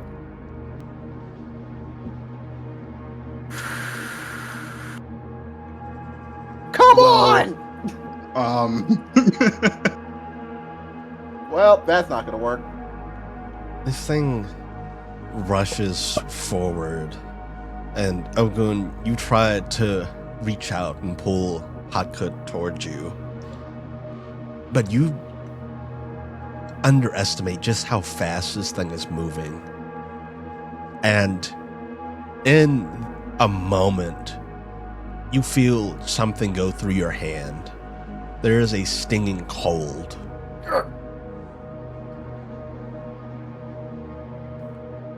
Hakut, you are unharmed. This thing has lodged perhaps several of those spikes into Ogun's hand. And it retracts those spikes. And that whistling sound is deafening.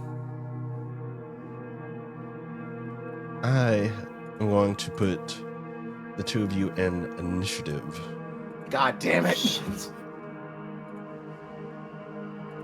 And anybody else who opens their eyes is welcome to join. Literally, I just say to them, whatever you do, don't open your eyes. Because because Okun's like, well, I'm fucking in this now. Just like, whatever you do, don't open your eyes. Dirk is joining. Dirk turns around, opens his eyes. It's like, all right, Gyro, you don't open your eyes. Lucian, I don't know, knock yourself out. You could maybe join us. Oh yeah, was Lucian even here? He is. Okay. All right, hold.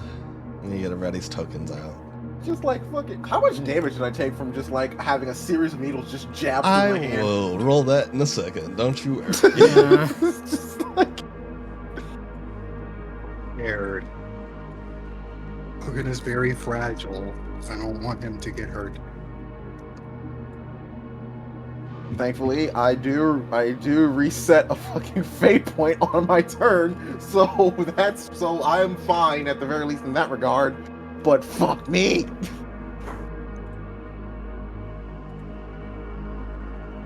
Oh boy.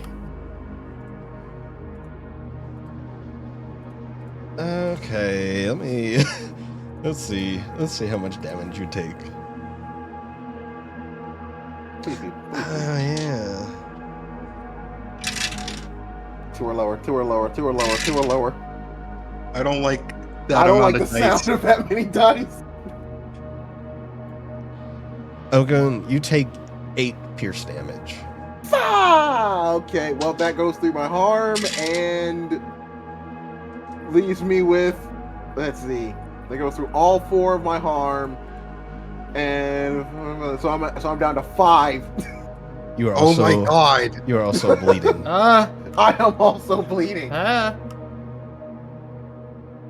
Why are you like this? You need to get more HP, Ogun. I'm a glass cannon, okay? You need to get some food in you. I'm a speedy glass cannon, all right? I don't expect to get hit.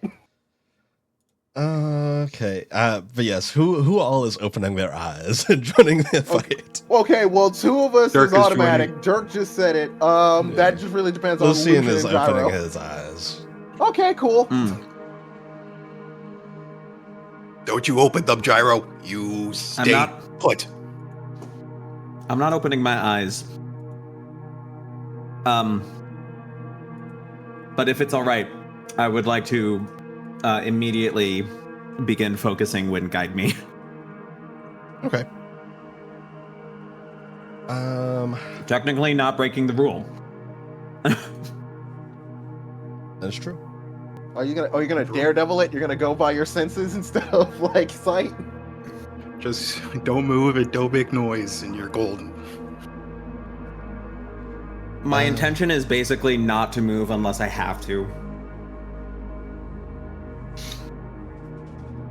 All right, let me get you. All right, the let's do traits. this. Let me get you his traits. Are we surprised? No. You aren't, neither is it. Who flip coin? Do you want to do it, Podcut? I can do it, yeah. Hold on. I'm gonna call heads. Hey, I got it! Let's go! Mm. All right, you guys are up first. Let me get you its traits.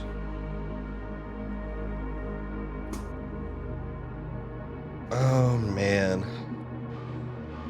what was I cooking? What were you cooking? What were you cooking?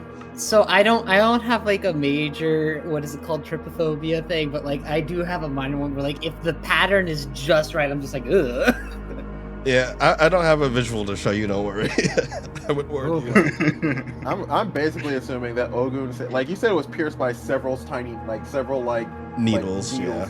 I'm assuming it just looks like Ogun just like stuck his hand on a fucking like cactus, except the cactus needles are like probably the size of a syringe. Yeah, that's accurate. All right, the Whistler has the following traits: Iris Paradox, Weird Skin, Needle Head, Death Whistler, and Brain Touch.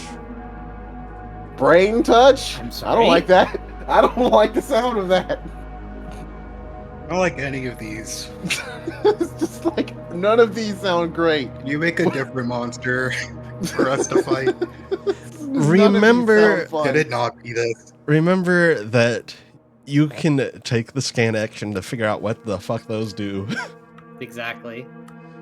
That being said, you guys are up first. Let me get you some ambiance.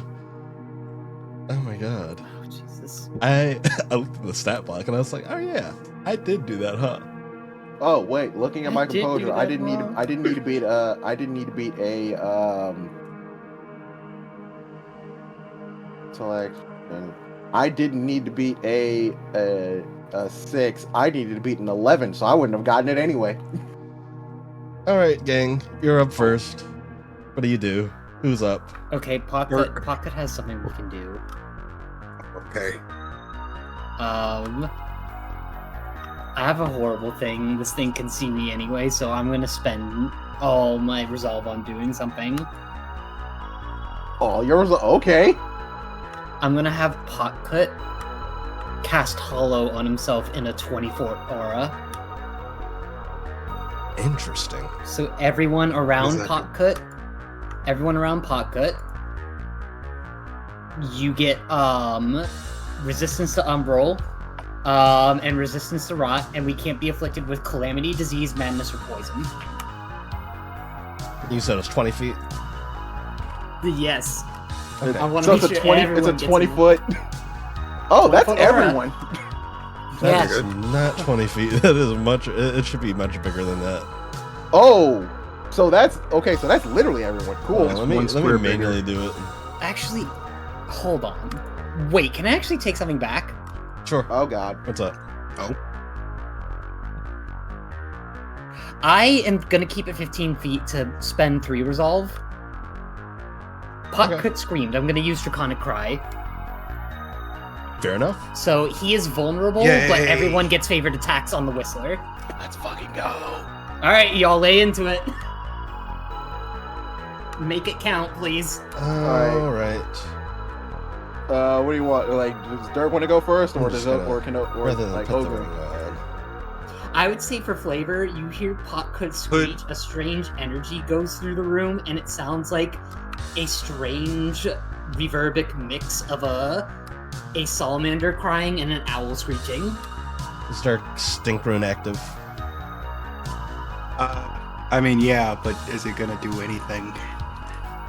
I don't know. You'll have to Might. find out. It might. How would it cost any actions if Dirk was to like move here and shove Potcut and Ogun down here? So yes, it would. You would be shoving. Oh, How many actions does that cost? Shove, I think by default is, I want to say it's 2. Let me double check. Ugh. Yes, 2. Oh, that's a bit too much. Could I do Dirk damage in my is turn? going Yes. to trust you like that. Wait, what's up, Zeke? I was just gonna say I could have done damage, but I just wanted to do something support. That's all. Okay. Dirk is going to go up and around to flank the Whistler Alrighty. and will Double favor. attempt a swing of his hammer. Well, not double favor, but you do get a, Yeah, you like get a king. plus Nah, 2. I'm kidding. Like it gives me +2. But he does get Advantage favor +2. because I did use Draconic Cry. Indeed. Oh yeah. Yeah. Hey. I got a 12, which succeeds. Very nice. Yeah, so he swings down both hands. D8 plus D4. Well, that's not good. It's 4 damage. Not his best, but does it look, Oh, damn. is it amenable to that damage? Yes, it does take that damage. Yippee! It is not vulnerable yet, but it does take that damage. Dirk's gonna go after it again. Single grip attack this time. Alrighty. Advantage +2. Hey. 13. I mean, it's not a failure at least. Oh, only 5 damage. Alright, but Hey, it damage is is damage. vulnerable. Dirk will Hey. spend 1 action to put up his runic stance in the defense mode. So anybody within his aura will take less damage if they get hit. Thank you, because that thing has advantage on me. Oh, this is gonna. Drawful, this is barely gonna fly. Oh god. we'll see how you respond, but let's. I am intending on using the remaining of my resolve, except for 1, as well as both halves of my mobility, exclusively on scan actions. Okay. Go for it. So it's assess, yes. Assess perception or vibe. Whichever one's I better, bud. believe. Okay, Whichever one's better, got my it. boy. 1 fail, 1 pass, 2 fails, 2 2 passes. passes. So that is all of my mobility, and 2 of my resolve 2, on 3, scans. 4. So we have 3. So we have 2 out of 5 like abilities like known about. Alright, what traits did you want?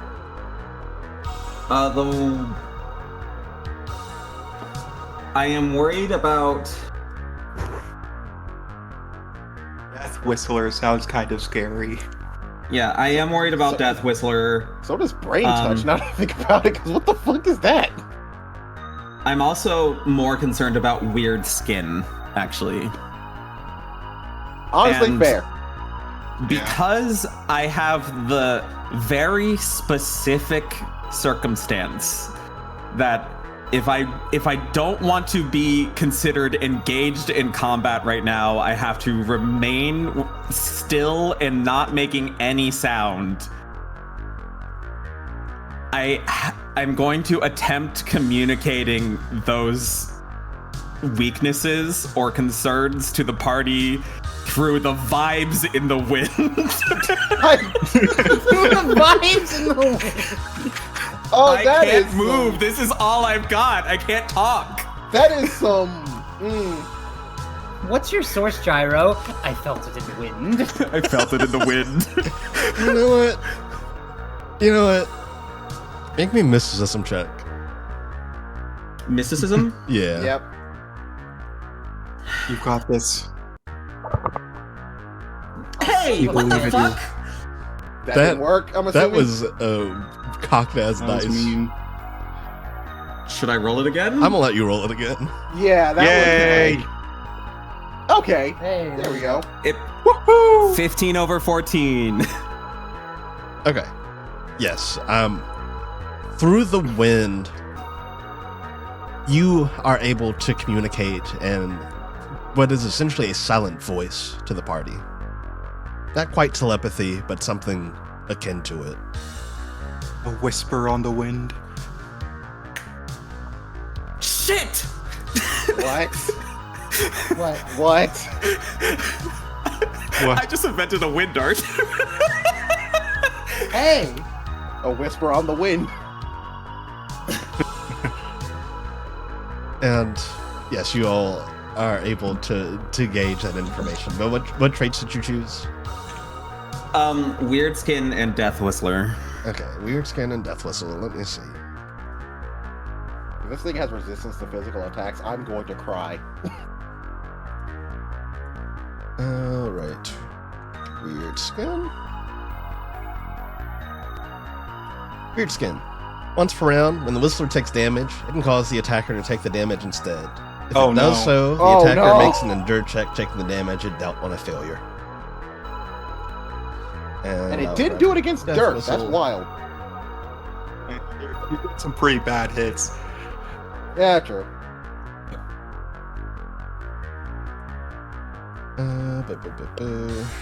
Okay, so Gyro was good to be concerned about Weird Skin. I mean, I'll be honest, these are all kind of concerning in their own ways. Yeah, I know. Yeah. Okay, and Death Whistle.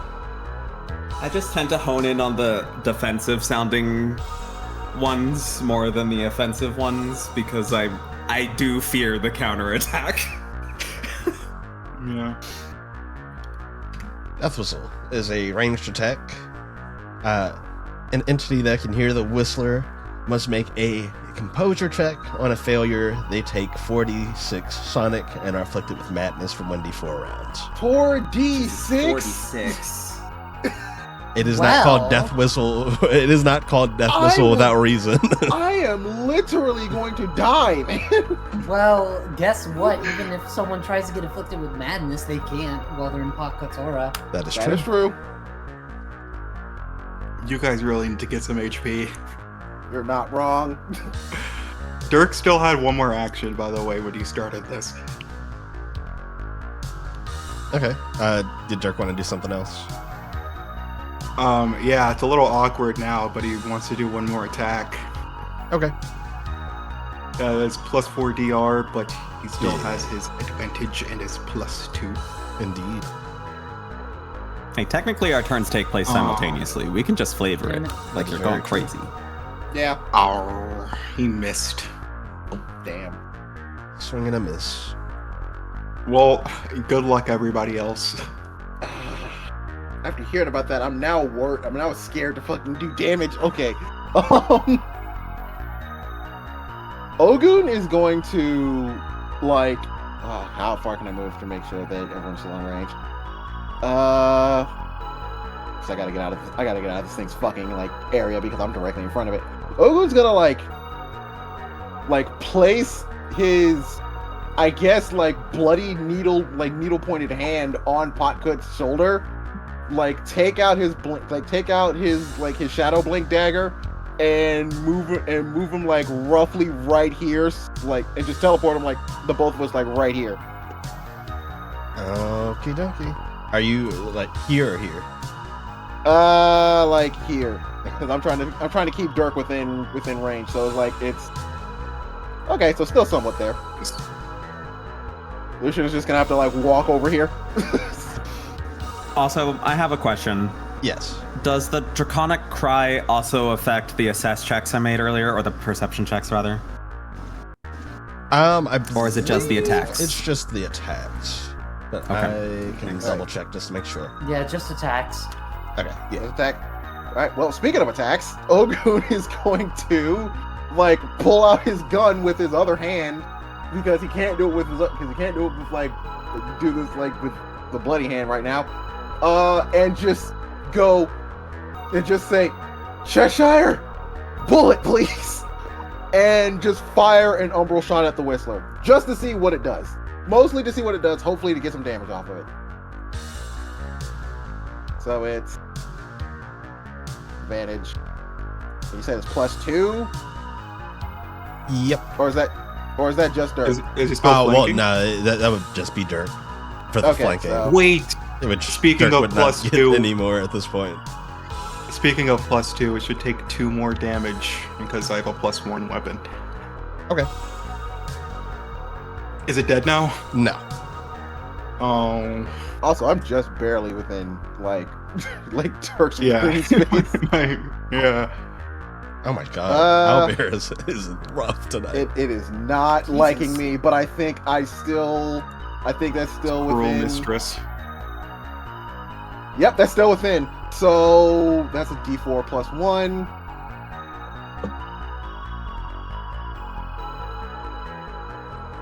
That's 2.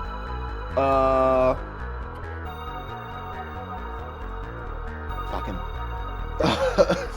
Let's see, that's 2 actions. And Ogu's just gonna take a second because it's just like, fuck my hand, and just take a second to just like with whatever he has on him right now, like just wrap his hand up from bleed, like to see if it stops the bleeding. If you have any more resolve actually? I would have 1 resolve left. Let me see. After that, I would have 1 resolve left. Let me check a thing. If it takes 1 resolve. Yeah, that's what I'm checking.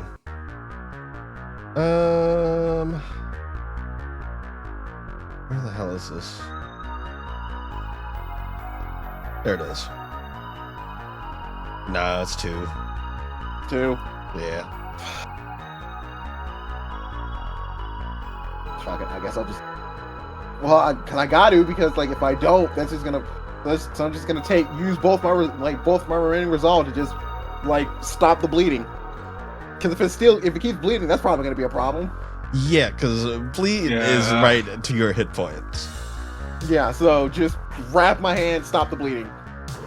And since I technically didn't use any of my mobility because I teleported, I'm gonna use all of my mobility to like do a freaking what Gyro did last time. Scan. Alrighty. That's 60. So that would be. It's 15 per scan, I believe, if I said. That's 4.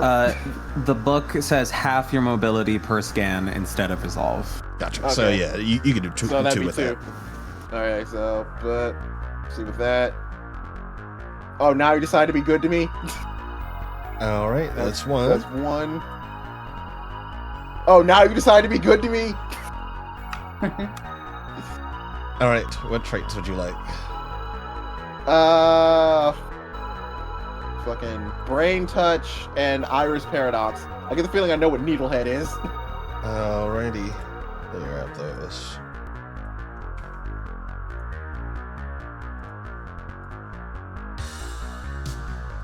There's that.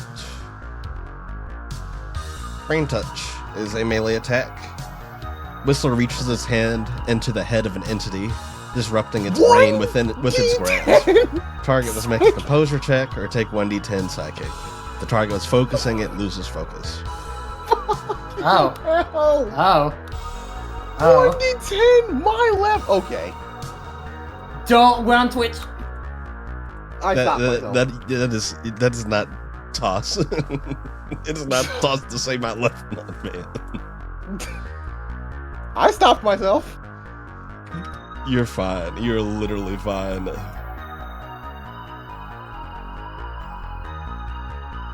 And Iris Paradox. Whistler cannot perceive an entity that cannot perceive it. Huh.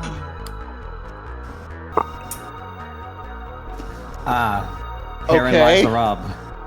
Technically, I can perceive it. Indeed. But if we closed our eyes again? Would it? We could try next turn. Yeah. Is that all of us now? Or Lucian has a gun? gets Lucian to go. has a gun. He Save us, lost. Lucian. He's going to try to scan as well. Let me see. Lucian.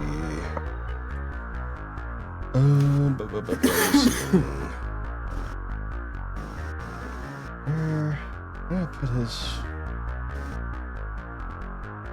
Oh, duh.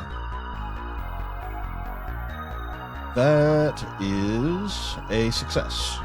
He will get you... Would you like Needlehead, or would you like its protections? Protections. Oh my god, please. Probably protection. Yeah, I think that's what we need. Okay. Oh. Flash of... Yeah, Alder jump That's scare.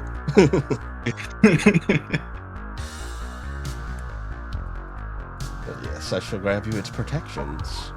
Imagine it's just protect all. Protections, everything. Protections, yes. That would be ridiculous. No, its protections are psychic and sonic, which it is immune to both. For you. Oh, And yeah. you also get statuses with that as well.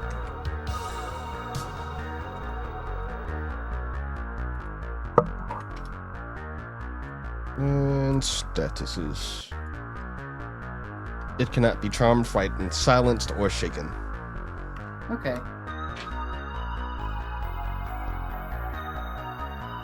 Lucian is going to fire an arrow. But first he's going Yay. he's going to focus and put his quarry's mark on the Whistler.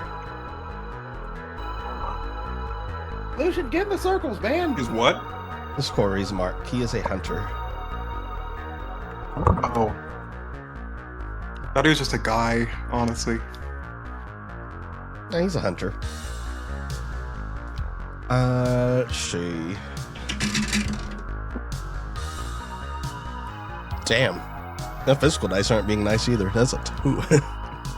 No, man. Second shot. Second shot hits. He's doing his best. One of us needs a crit right now.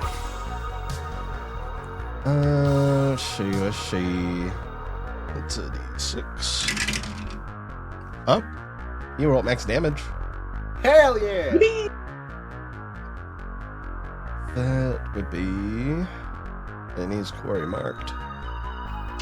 So that is 7 damage. And as Lucian fires his longbow at this thing, no.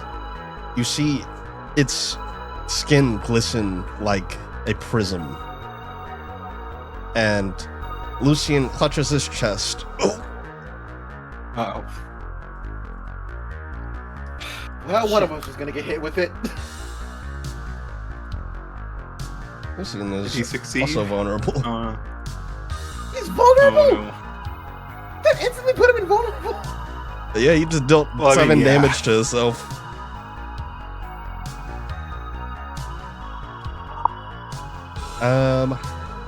Let's see. Does he have anything else? I don't think so.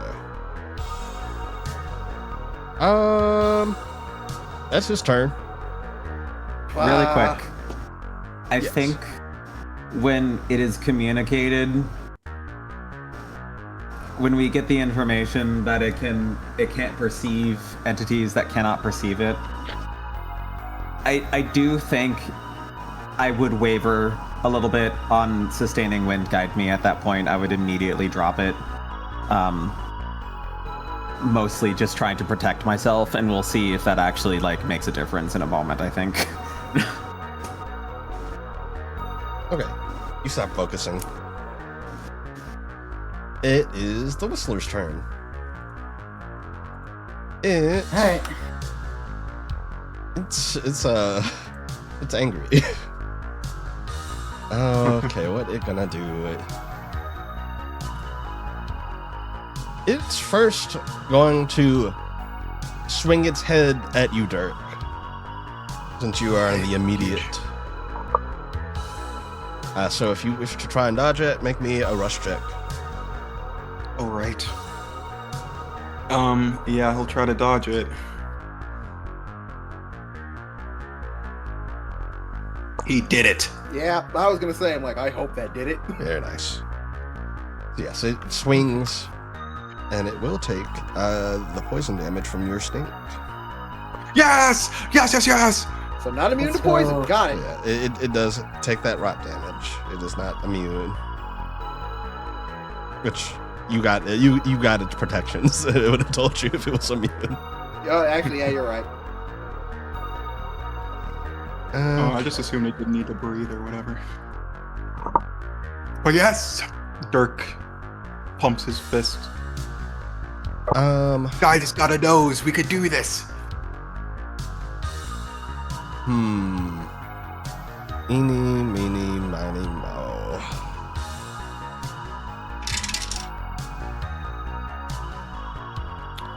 Potcoot. Oh no. No! None of the rest of you hear this, but you see the needles on its head retract. Potcoot, you hear a horrid whistling fill the air, ringing in your ears. Make me a composure Gotta be check. fucking kidding me. What check? Sorry, I didn't hear you. Composure. Composure, got it. How dare it attack a baby? I rolled a 4. Coward. God damn. No! All right. Oh, if this thing kills Potcut instantly, I'm gonna be so mad. No, you should be fine. What makes you so God. certain? Oh my God. What? Oh my God. I don't Okay, like no, that. no, we're good. We're good. Okay. Okay. I'm like, For- oh, good. Oh my God. So for reference, I'm gonna re-roll those, and there's a reason. So this die that I'm rolling, so the d6 I'm rolling, I thought that only one side had the wolf on it, being the highest.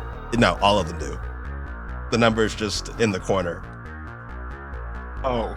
So I thought it got you max didn't- damage on all of those for a second. And I was freaking out. Oh my God. Oh my god. But I'm gonna re-roll those, so I didn't get any of the actual numbers because I thought they were all 6s. So let me re-roll those. Okay.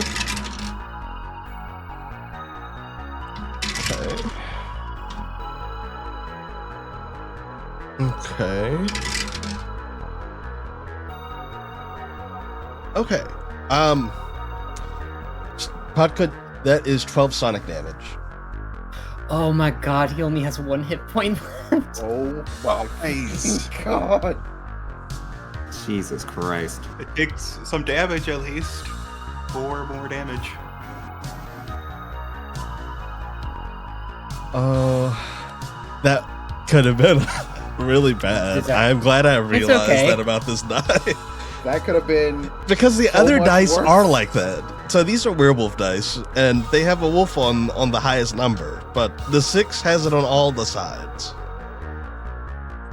So I was like, oh my God, there's no fucking way I just rolled max damage on that. But no. Thankfully, I did not. Thankfully, because I would have fucking been so. Yeah, Pocket would have been dead. I would have clenched so hard because I was like, oh, like, it doesn't matter at this point. Immediate like, use Ogu's of gonna kill that this thing. claw. It's like, I don't care if we figure it out if we can like hide from this thing from just not looking. Ogu's gonna kill this thing. So there's that. Ooh.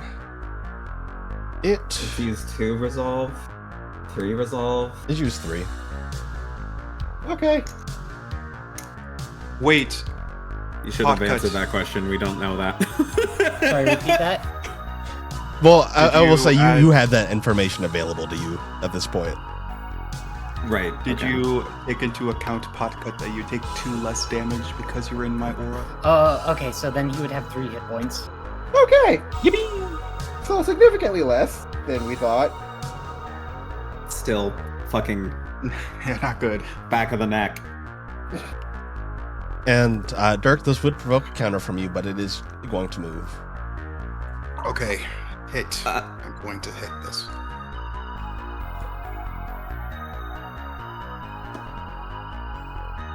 Come on. Yep. Let's go. Do I still have advantage? You're at the edge of it. You're at the end. You're within within Pocket's range, so I think so.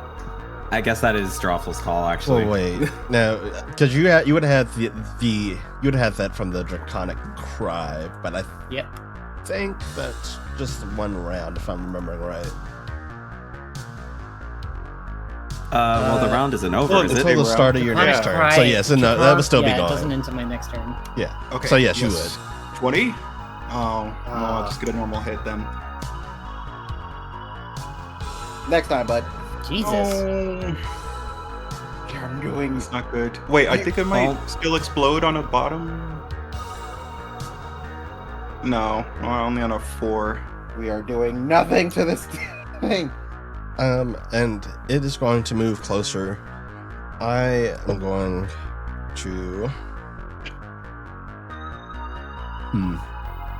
Gyro, make me a sneak check. Sneak check. Ooh. Nat 20. Oh, now we get a nat 20. Now I'll wear Graceless up. So Gyro It is seems invisible to to this ignore thing. you and walk towards Lucian.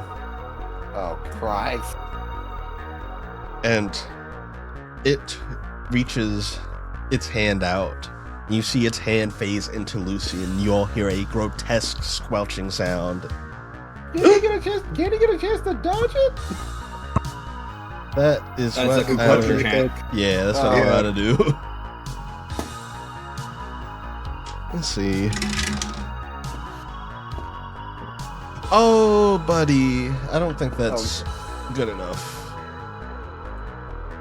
Let me check his composure. No. He does have fate. That could save it. Let's see. Come on, Fate. Damn. He got just enough. Oh, He thank needed you. an 11. Oh, let's pick. The goat! But that is the Whistler's turn. It is back to you guys. Okay. And I'll cover my upon, well, actually, Ogun, you squelched your, you quelled the bleeding on you. You're no longer bleeding, so disregard me. Yeah. I have First a decision thing, to make. first thing Dirk wants to do is spend an action to shoot Potcut. Potcut, you can roll one of your hit die and to heal from it. Thank you. And add a +1 to that. I got 3 hit points back. With the 3 +1? total. Yes. Oh, so Yeah, you rolled a 2? I weep. My hit die is a D4. Yeah, it right. is. Damn. Should Dirk proceed with the rest of his turn? I could have Potcut do Draconic Cry again to get the advantage. Wouldn't say no to that, but I think that would be beneficial, but at the same time, I'm worried about doing it would too make you much go damage on this vulnerable thing. again. Yes, No, I don't think you should do it. You guys are no longer You need your- vulnerable. Okay. All right. I have a decision to Yeah, make. you need to keep your harm up.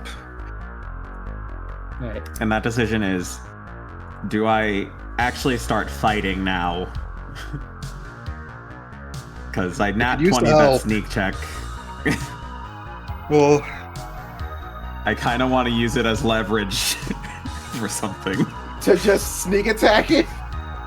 Effectively a sneak attack. The actual proposal is just using my my deep breathing feature without the hindrance.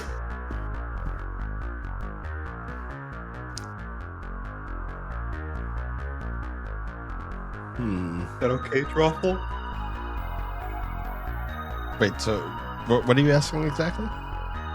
My deep breathing perk once per turn allows me to make a weapon attack without expending resolve, but that attack is hindered.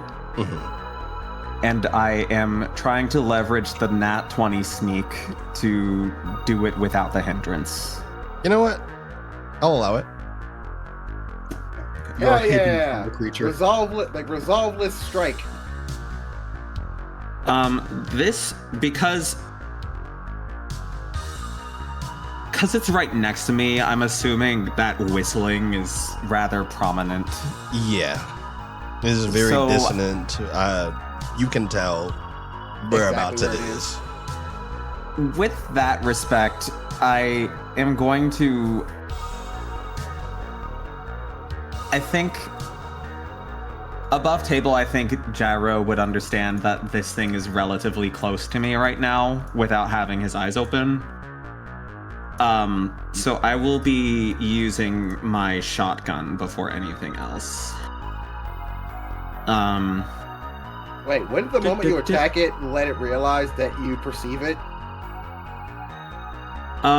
Yeah, but that's the whole point of the Yeah, you know, the attack. Yeah. like the choice. Does Podcut actually want to do anything first before I do this, actually? There isn't really anything that I can think off the top of my head to do right now besides Draconic Cry, but I need to get my hit points back. Yeah. Okay, valid. I will just proceed. And that passes.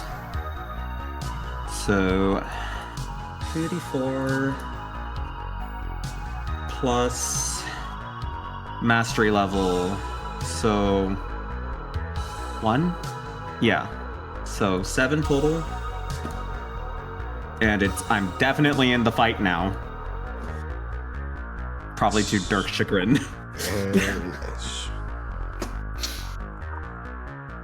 Okie dokie.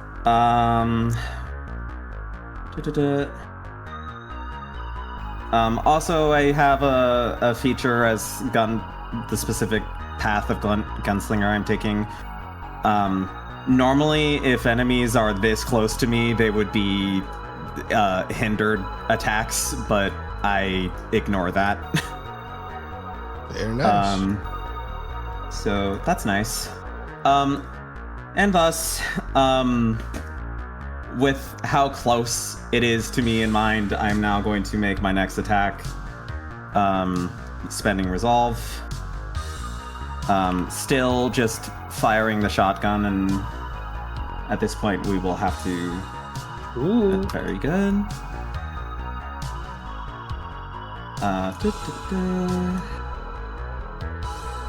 We're at an 18 to pass a crit at the moment.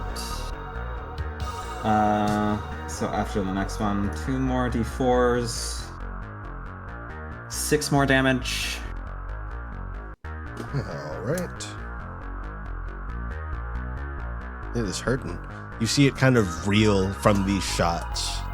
The needles kind of protruding and retracting, kind of a wave-like pattern.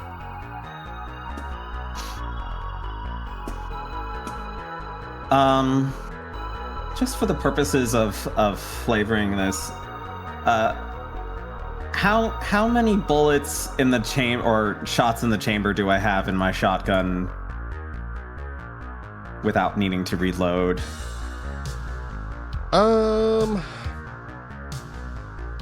If you had anything in mind. Honestly, it's up to you with that one. It depends on how it was made, really. Okay. I will go ahead and fire my next shot with my handgun just for the purposes of... Alternating. Yes, alternating, but also... Ooh, I got a resolve back. Twice, actually. Hey. Unfortunately, the first one overflowed, but the second one refunded, so that's nice. I think I have one more... I have one more shot at 1 resolve, I think. So here we go. Here's that. Exactly enough to pass. Very nice. Ooh. No, actually 3 higher, but that's okay. Point is, I get the 1d4 plus 1, so 2. All right. And as I'm doing that, I'm doing crazy fucking reloading gymnastics with my shotgun.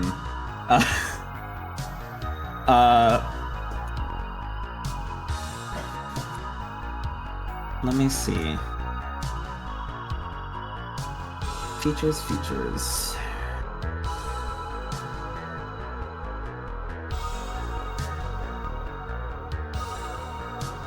All right.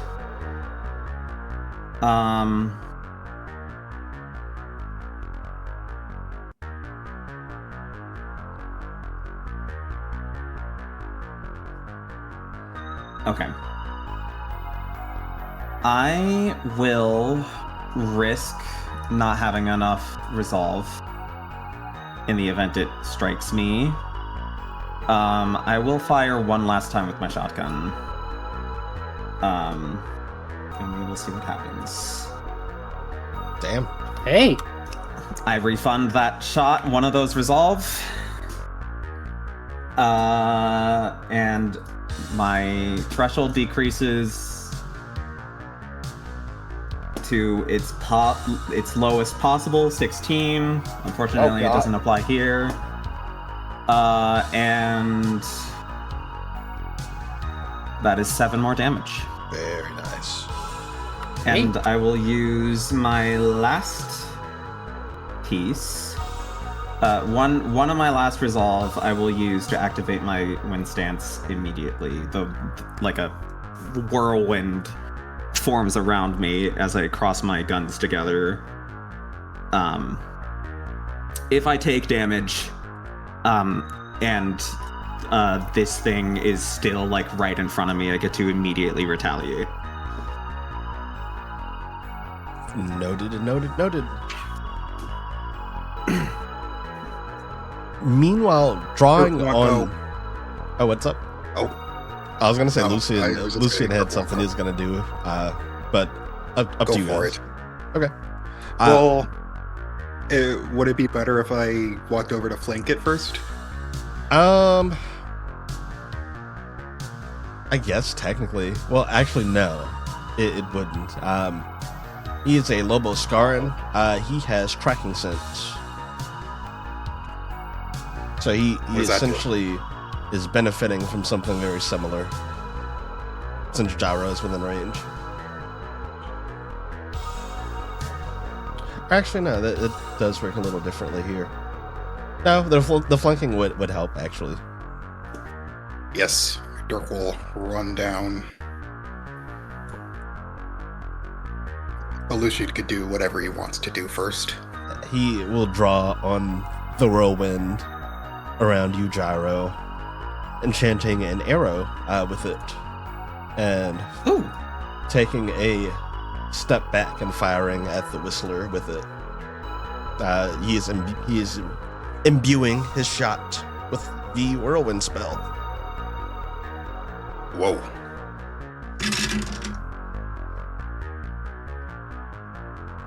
Hits. Thumbs up. Yes. I was like, is this a 1 or a 7? I could not tell, but it is a 7. And that does hit. Let me see.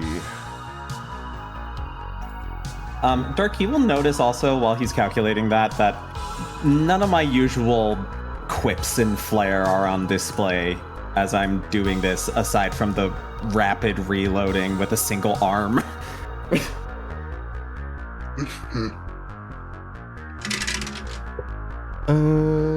So that's that. 36. 10 damage. And Nice. the Whistler's knocked prone. Whoa! Yay! Oh. That's perfect setup for Dirk. Is that it from Lucian? That is it. Yes. Okay. Dirk wants to. Now that we know that this Whistler has taken his stink damage, Dirk wants to try and invoke his stink root. Go for it. Please. Yes! Yes, he succeeded. Second, Lucian knocks it over onto the ground. Dirk just like jumps up and lands on it, and we'll do a big ol' fart. All right. So Goes through every hole. Brother, That's crazy. Since this is the first time since the conversation was had,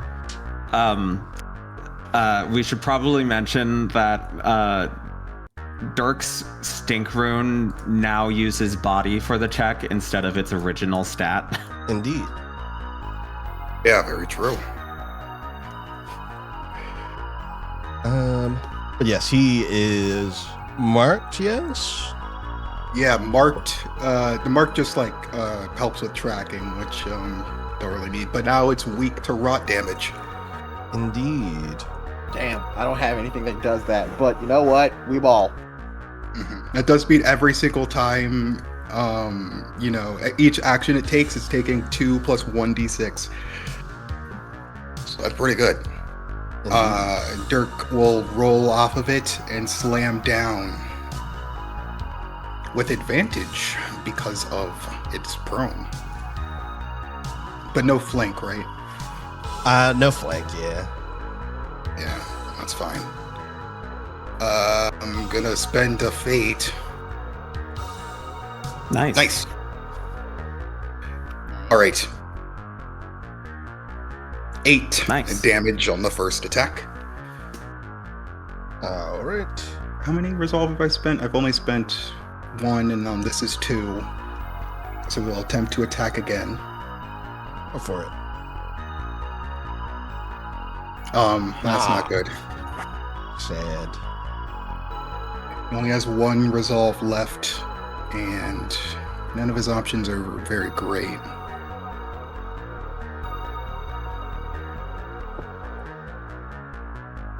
He's just gonna hold on to that one, I guess.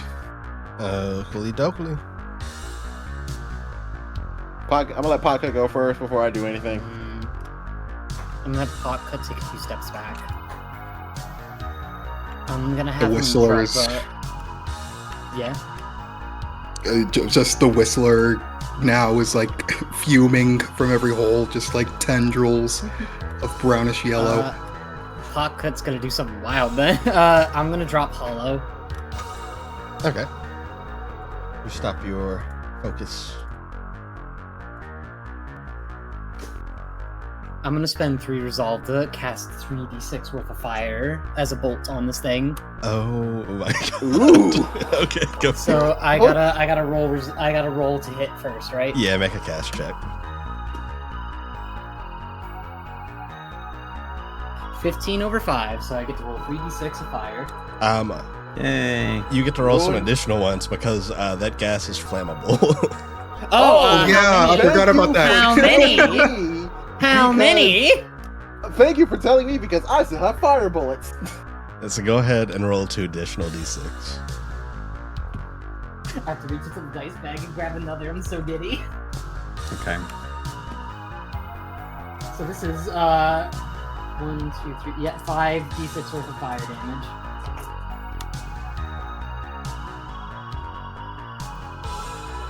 $20 fire damage. Oh my god. How much? 20. 20. Okay. It is barely hanging on. It is definitely beyond bloodied. When the fire hits and I assume sort of an explosion occurs. Yeah. Dirk, you hear a as I step back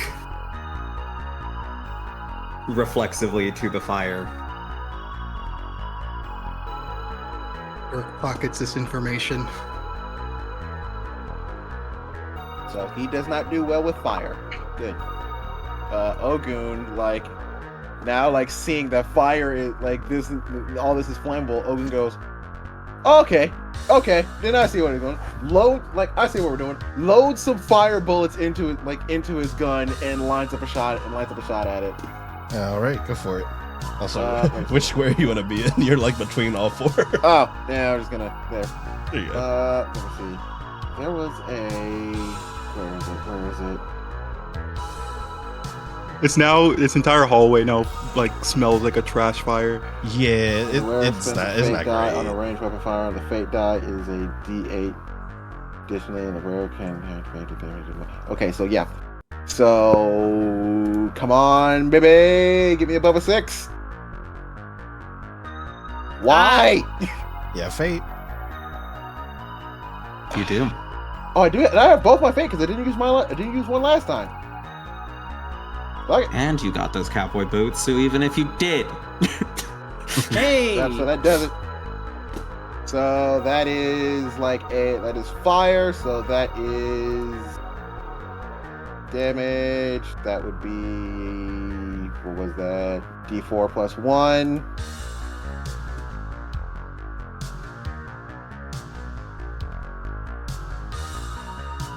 That's 4. Wait, what was it? Was there anything additional with happened? That was fire damage. Yeah. Roll 2 additional die. 2 additional D4s? Yep.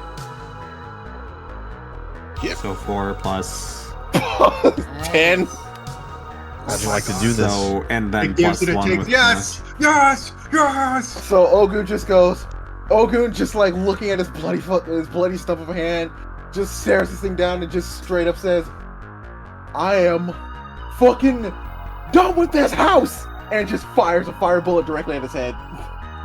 As you do, the remaining flammable gas in this thing causes the head to explode, sending a slimy spray as this thing falls to the floor dead. That ends combat. Ah! And Ogun, like, after all that happens, just falls to the floor, clutching his hand. Ah! As Dirk you wants drop to- to the floor, clutching your hand, Oh God! coming damn it, out what from now? underneath the table, right here. Oh. The kitten walks over to you, Ogun, and will Yay! very gently lick your wound. You got this, Ogun. Grab it.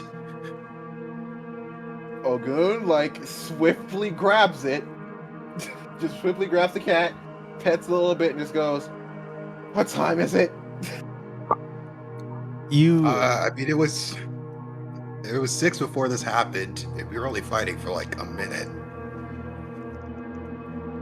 yeah, so it's still relatively early. I'd say it's probably about 6:15. Okay, let's go back. Dirk wants to pick up Potcut and, like, you know, toss him in the air and catch him. It's like, good job, Potcut. You lit my fart on fire. It was very funny. Fucking hell. Covers his mouth. Ogun points to him and goes, "No, you deserve that. That's a freebie. You get that one." Okay. Fucking hell. Uh, Yeah, that's good. Say it with your full chest, Potcut. Lucian, all right. despite everything that just happened, he'll make his way over.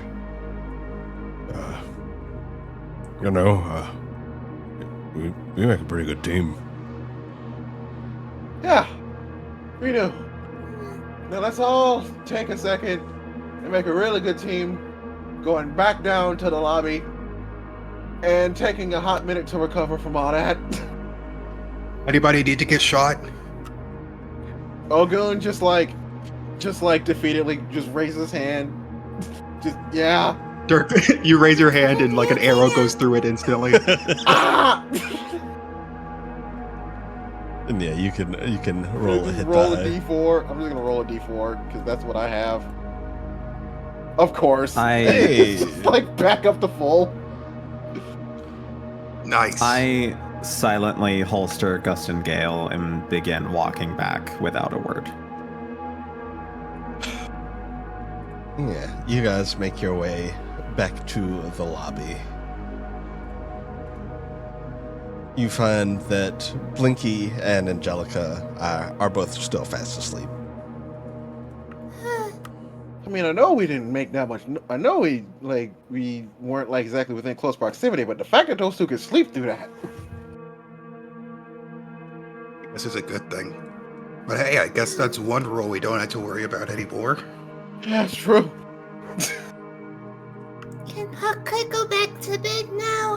Yeah, go on ahead, Pocket.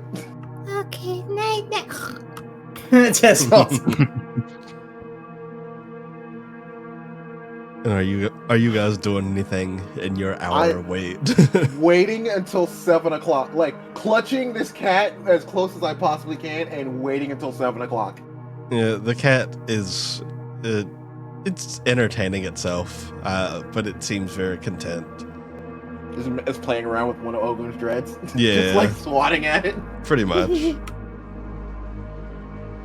And before long, 7 o'clock does roll around. Alright. I So, feel like Dirk would want us to like get into the hallway like a couple minutes before 7 a.m. yeah. So it's just Like 6:50. He's like oh, putting everybody in the hallway. Ogun just goes, I can go up and down these, up and down like the hallway in like 2 seconds flat if I'm running. You take one floor, I'll take the other. Yeah. All right. Ogun like goes upstairs, carefully looking to see like if he's on the second or third floor. Yeah, you head upstairs, and you are on the second floor. Okay.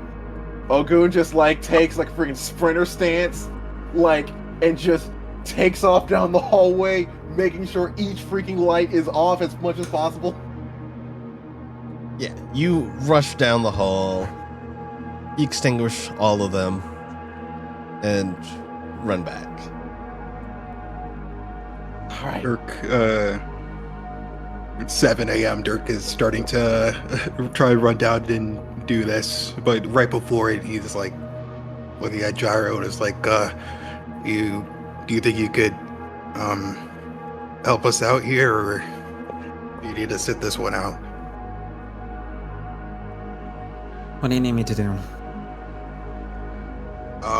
Well, it's about time to extinguish the torches. If you're Sure. okay with it.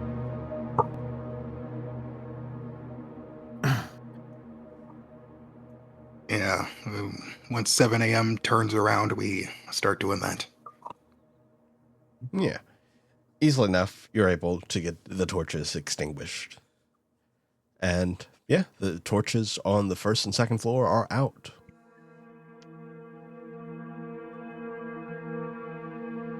And Ogun, I imagine you come back down. Yeah, I am out. I am coming. I'm like, I am out, and I'm just like, all right. So torches on the upstairs are out.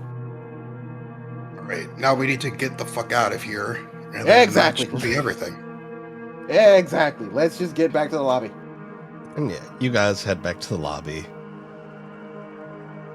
Minutes later, you hear very, very heavy footsteps walking through the halls. They seem to be even larger than whatever was walking around the library. Oh, fuck. And it reaches the door, and you hear the footsteps stop for a while. You hear very heavy breathing on the other side. And then you hear it scamper off down the hallway. And after about 10 or so minutes, the halls are silent again.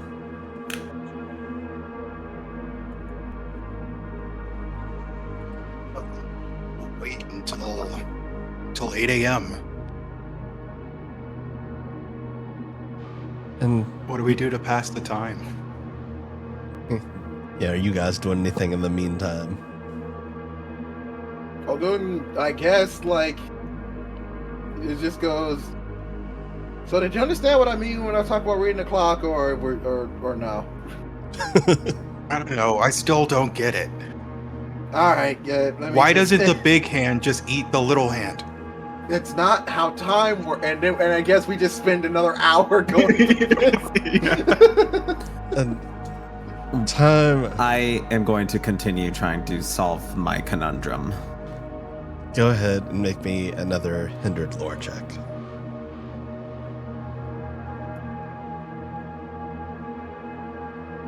Very, very close. Do you have any fate? I am going to try it. I have an 11. I need a 3. Manifesting. Yeah! Yeah! Woo-hoo! Nice. You reach into the recesses of your mind for something, anything, something that sticks, a thread that's solid enough to follow. And it takes you a bit. Perhaps half the time you're waiting for this hour to go by, but you find it. The name Fair comes to mind. Fair, you would know, is someone who is looking to run for a political position, a very popular bard in Rycote, somebody who knew all the gossip of the city, someone who knew all the right people, and someone who might definitely be aware.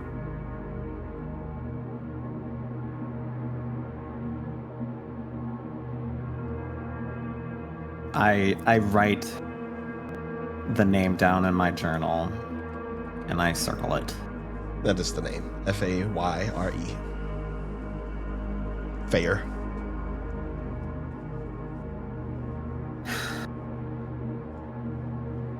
I circle it, and then I circle it again, and a third time for good measure. And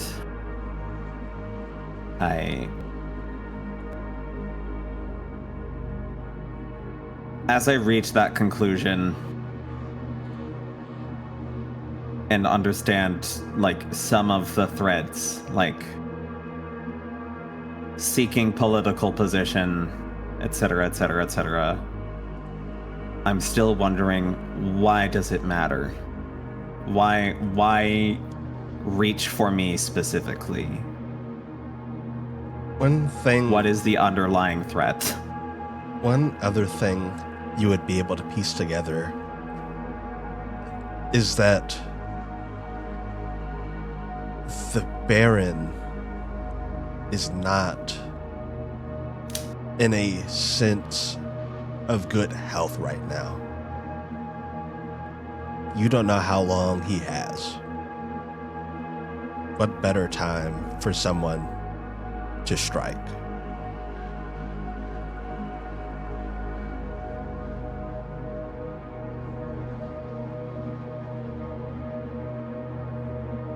I look up from my journal at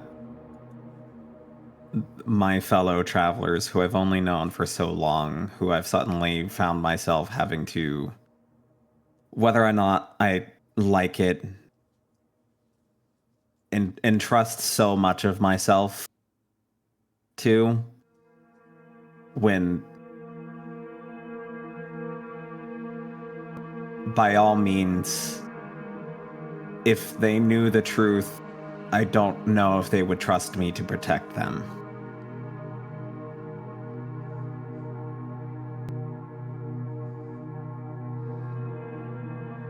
And I look at Dirk, who I hope is not paying any attention as he's trying to understand time, how to read it. No, so you see, like, okay, think of it like a sword. Think of it like a sword versus a dagger. It takes a dagger it takes a dagger a longer amount of time to kill somebody, but a sword it takes a lot shorter, right? It doesn't. So that's why one. Well, yeah, you can kill someone very quickly with a dagger. Just put him to the neck. Well, yeah, but like, like that's just like that's going back and forth. That's our conversation. Could like generously wave and try to get Dirk and Ogun's attention? Yeah, what is it, boy? Hey, Ogun. Hmm? If we leave after this, can Puck could ask something? Yeah, sure. You got the right to do that.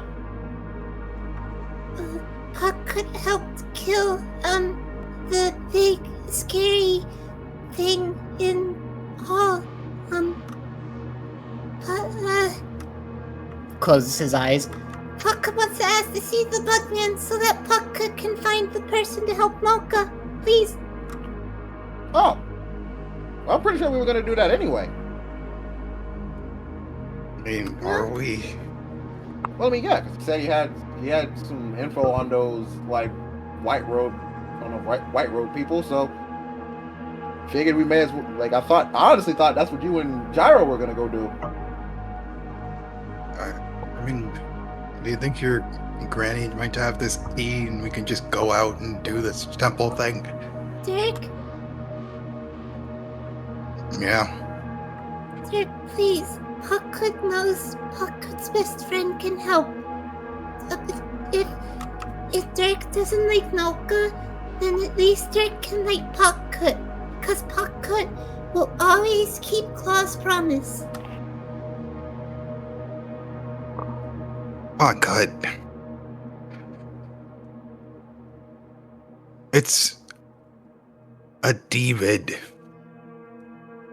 It was born evil. So it's going to be evil forever. Do you really believe that? I mean, yeah, people are born and that's what they are. Puck will hold up a claw to ask a question. Yes. Is Puckhood evil because Puckhood is kobold? What? I know. What do you mean? I see the logic though, Puckhood, because typically speaking, as far as the ones that I've met during my time, most people like to classify like kobolds as like evil little skittering little creatures.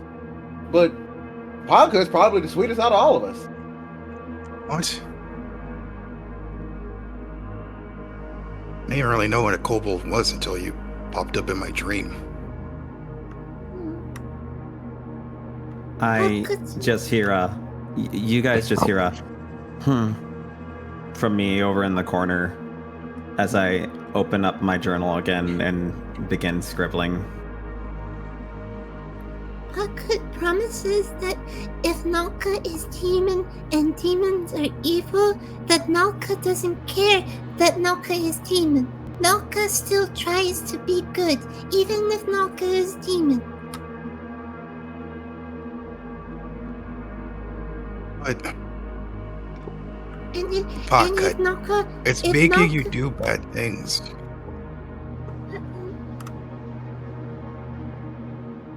Well, I mean, He goes is quiet. Is it? Name one bad thing it actually made Puckhood do? I mean, Ogun's asking this genuinely because he's just like, I don't know Puckhood gives about Ogun a genuine, like, you know what I've done look. I mean, Gary had said that Podka tried to get that witch lady and feed it to the demon. Ah, right. Like Ogun was just going, ah, right. I do remember that. Sorry, it's been a time and a half. A lot has happened. My brain is not at 100% right now.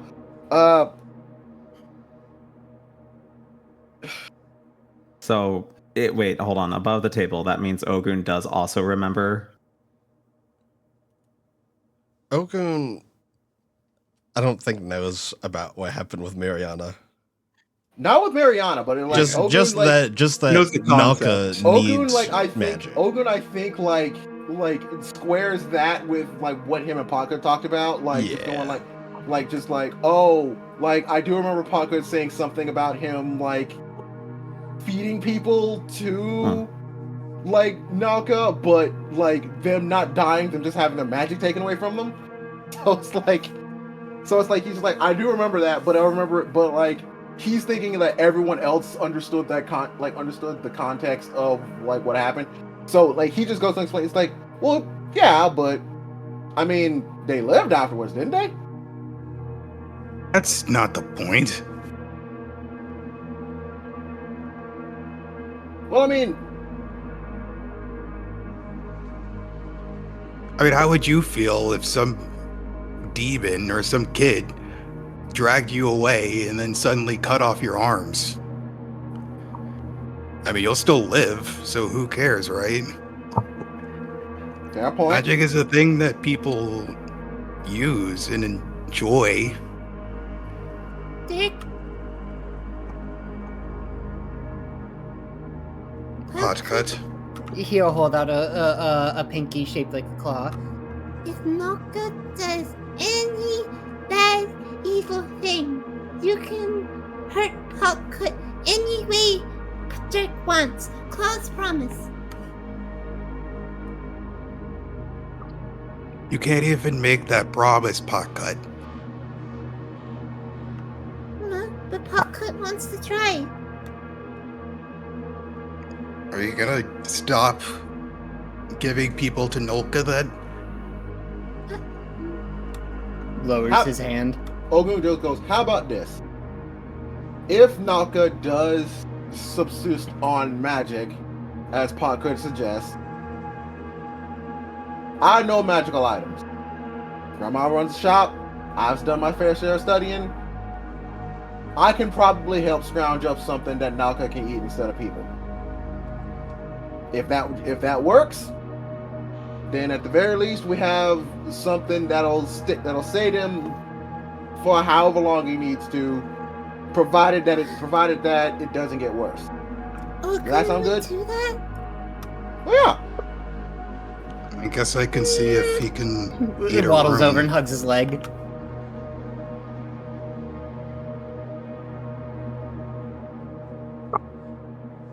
Fine, I guess. We could go and see what's going on with this thing. But if it tries to eat anybody, we're putting that thing back in hell where it belongs. Thank you, Dirk. Dark, Yeah. do you really believe if something is born evil, it stays evil?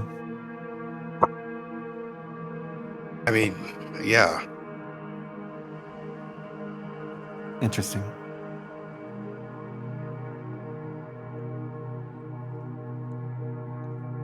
And it's at this point that there's a knock on the door from the halls. You I look at the time. It is. I look 8 at the o'clock. time. Ogun carefully approaches the door. He just goes, "Alright, everyone, be on guard in case this is a trick." It's not a trick.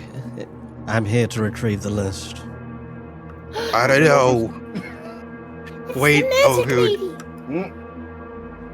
Could you I'm maybe opening the door. She Oh, opens the okay, door. I mean, yeah. Oh, okay. Yeah, okay, good.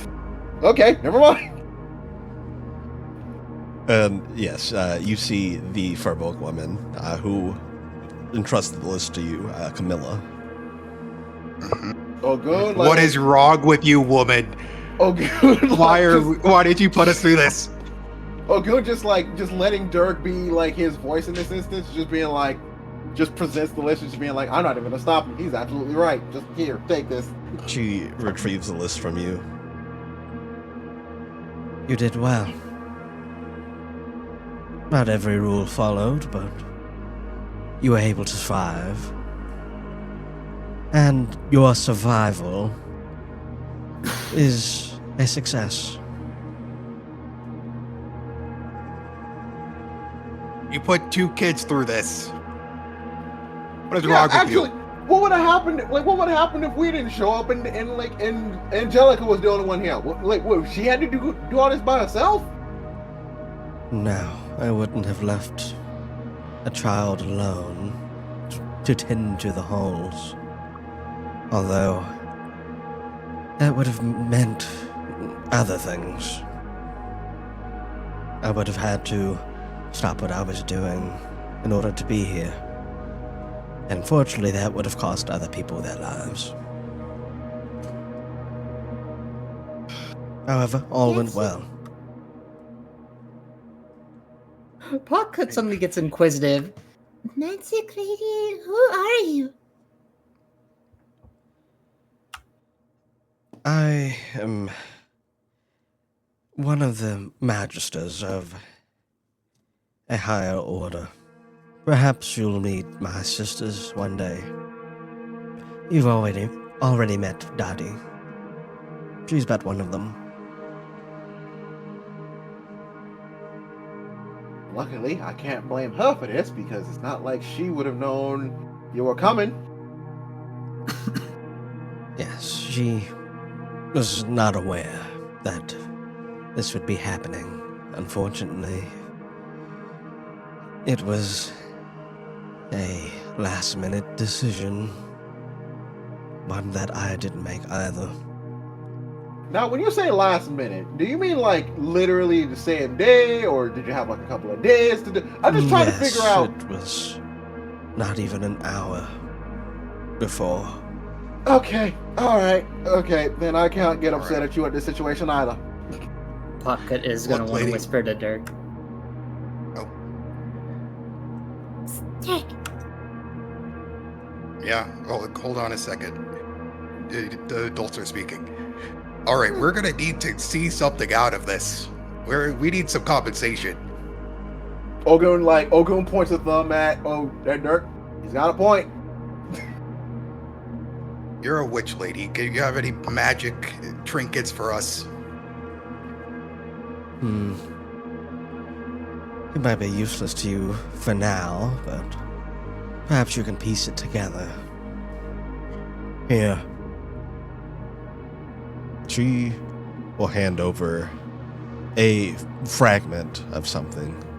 It looks like it belongs to a larger mass. This it looks like the corner of a cube almost. It looks very similar to the bismuth gemstone. What do I do with this? That is a part of a wish stone. What? Okay. Holy shit. Hold on. Let's put this in the trinket bag. Ogun was just like, isn't that one of the things we needed? And who has the ingredient bag? Whoever it does, Dirk will put it in there. I think it was Gyro, because I don't think Ogun has it. I do, in fact, have the pouch of... I have the alchemist pouch, so yeah. I will produce it from my bag. I will unfurl it and unceremoniously present it for you to place the fragment inside. Yeah, Dirk delicately puts it in. And he's like, well, all right, okay, that's pretty good. I will choose to forgive you. You'll need more pieces to reform the wish stone, but it's a step towards one. This is true. Just a little bit, just to push my luck a little bit. You wouldn't happen to have an emerald worth, I don't know, say 300 wealth on you, or not, or so? My God. No, I don't have my component pouch on me. Oh well. Do you maybe... I do know where to find one. Ogun's ear perks up. If you ever find yourselves down south and Yarn, the dwarves there mine quite a few emeralds. I'm sure they wouldn't mind parting with some. Well, we do need to go. We do need to up our equipment. We're Some of us are kind of squishier than others, so we might need to head down there anyway to get some better bits of armor. So You guys need to woke up. We're gonna give you guys some protein. You're going on a training regimen. We're toughening you guys up. But witch lady, do you happen to know any runes? I'm a learning boy.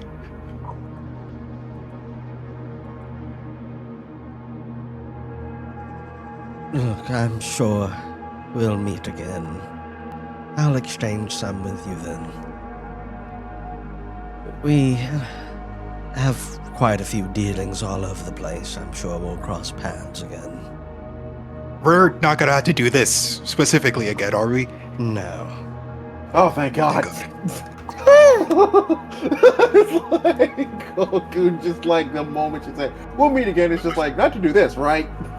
We're sure Sigh of planning relief. on doing dealings with watching the residents of the agents of Aircoast. I don't think so. I highly doubt it. Okay. Also, little extra bit of a question, just for the sake of like asking. What would happen? Like, what happens if, like, say we were to kill one of the entities that is normally found here? They'll be reborn in 20 to 30 days. Okay. Well, there's fine. Okay, I guess you're welcome for this. But also thank you for the Wishstone fragment.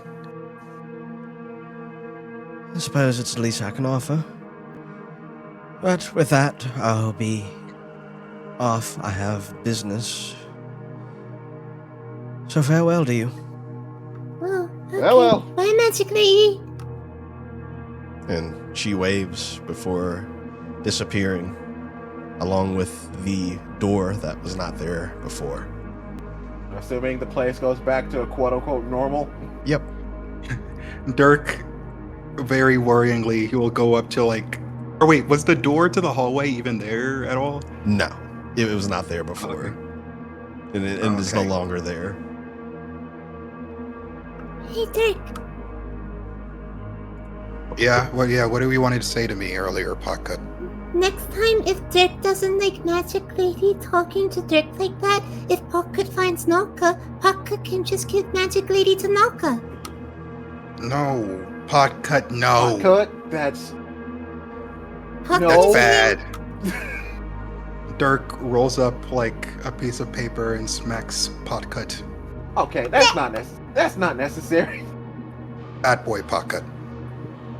Okay. It's like that's Rubs not the top of his necessary. head. But Potcut. But yeah, Potcut. That's not. Yeah, that's not okay. And at this point, the front door to the shop opens, and in steps Auntie, and she sees you all standing in the state you're in, looks at all of you. Oh, what happened? You! Not Dirk. Ah! Not a fault. She didn't know. He's just like fuming silently at her. That is what we're gonna So- call today's session. Yes. Hey! Oh We my finally made it out of the God. house. Of course, Ooh, it ends thank on a boss fight. Yeah. But I have fun news for you. You all level up to Is it- hero Let's level go! 3. Yay! Let's Oh, go! nice! I get the good shit now. You I guys think I need to up your fortitude. Yeah. Oh my god! Wait, does this mean? No, I have something better. I think I could get something that I said day one that I would get. Hold on, I have to check the Hold on, handbook. I gotta see what I can It's get. in Grey time. Nexus. Give me a Yeah, second. you get the thing that you said you were getting day one. Yes, I'm gonna get Pocket plot armor. Oh God. Hey, everybody. Down roll. Let me see. I What do already get? calculated I get an attribute Here, increase. Mastery Dirk level now 2. has 43 hit points. Let's go. Okay, yeah. So So attribute for increase. for yeah, chat, yeah. I'll explain what the plot armor perk does. Because without context, it's very funny. Oh, hold on. I think it's in survival The perks. fuck can I get as a perk? Hold on. Yeah, so chat, plot armor is a perk that you can get. And it simply reads, you can use fate on death checks you make, which you normally cannot do. That's what the plot armor perk does. The lowest value of defense can go is 5, right? What's up? The lowest value a defense check can go is 5. Yes. Okay. Yeah, there's a built-in minimum failure chance of 25%. By the way, for anyone who's wondering why Ogun didn't use his lantern this time, he left it. Oh, he you're left it right. in his room. Oh. Because he's like, I didn't think I was gonna need it today, so I'm just gonna leave it in my room. And lo and behold, The worst night to do that. Yeah. So yeah, attribute increase, absolutely adding 1 to freaking fortitude.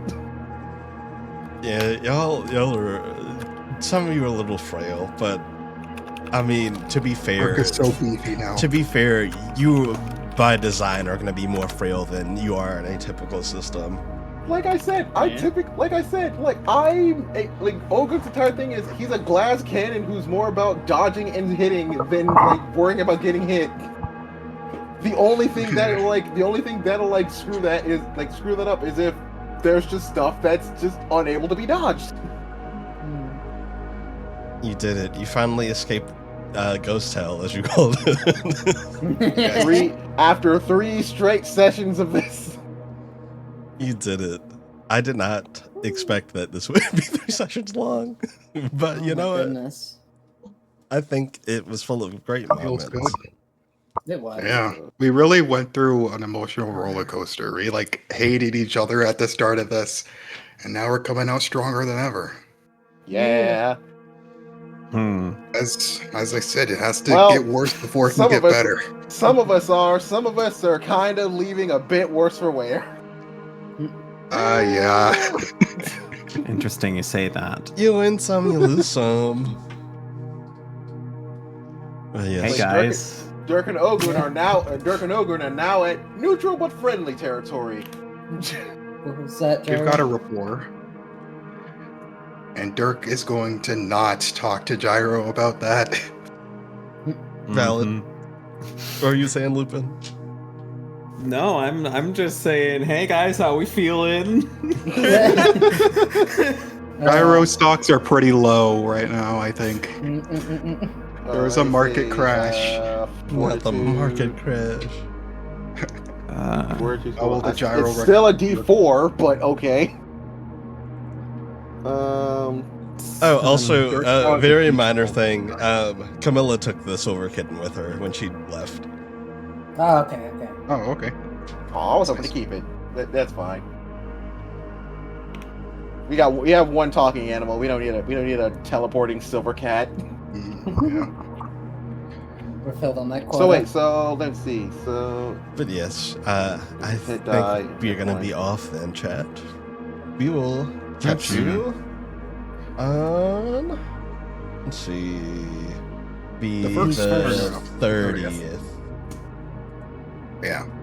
Oh yeah, the 30th, right? Oh shit. Does that work for everybody? yeah, I think Yeah, I'm I fine. should be Yeah, I'm good. fine with that. Okay, I will be there. Yes. awesome. Yeah, we'll be back on the 30th for that. Virexis, I will be on Saturday, so come back and see us for that. But chat, thank you for joining us. Take it easy. Bye, guys. Enjoy your evening. Take good care. Bye. everyone. Bye.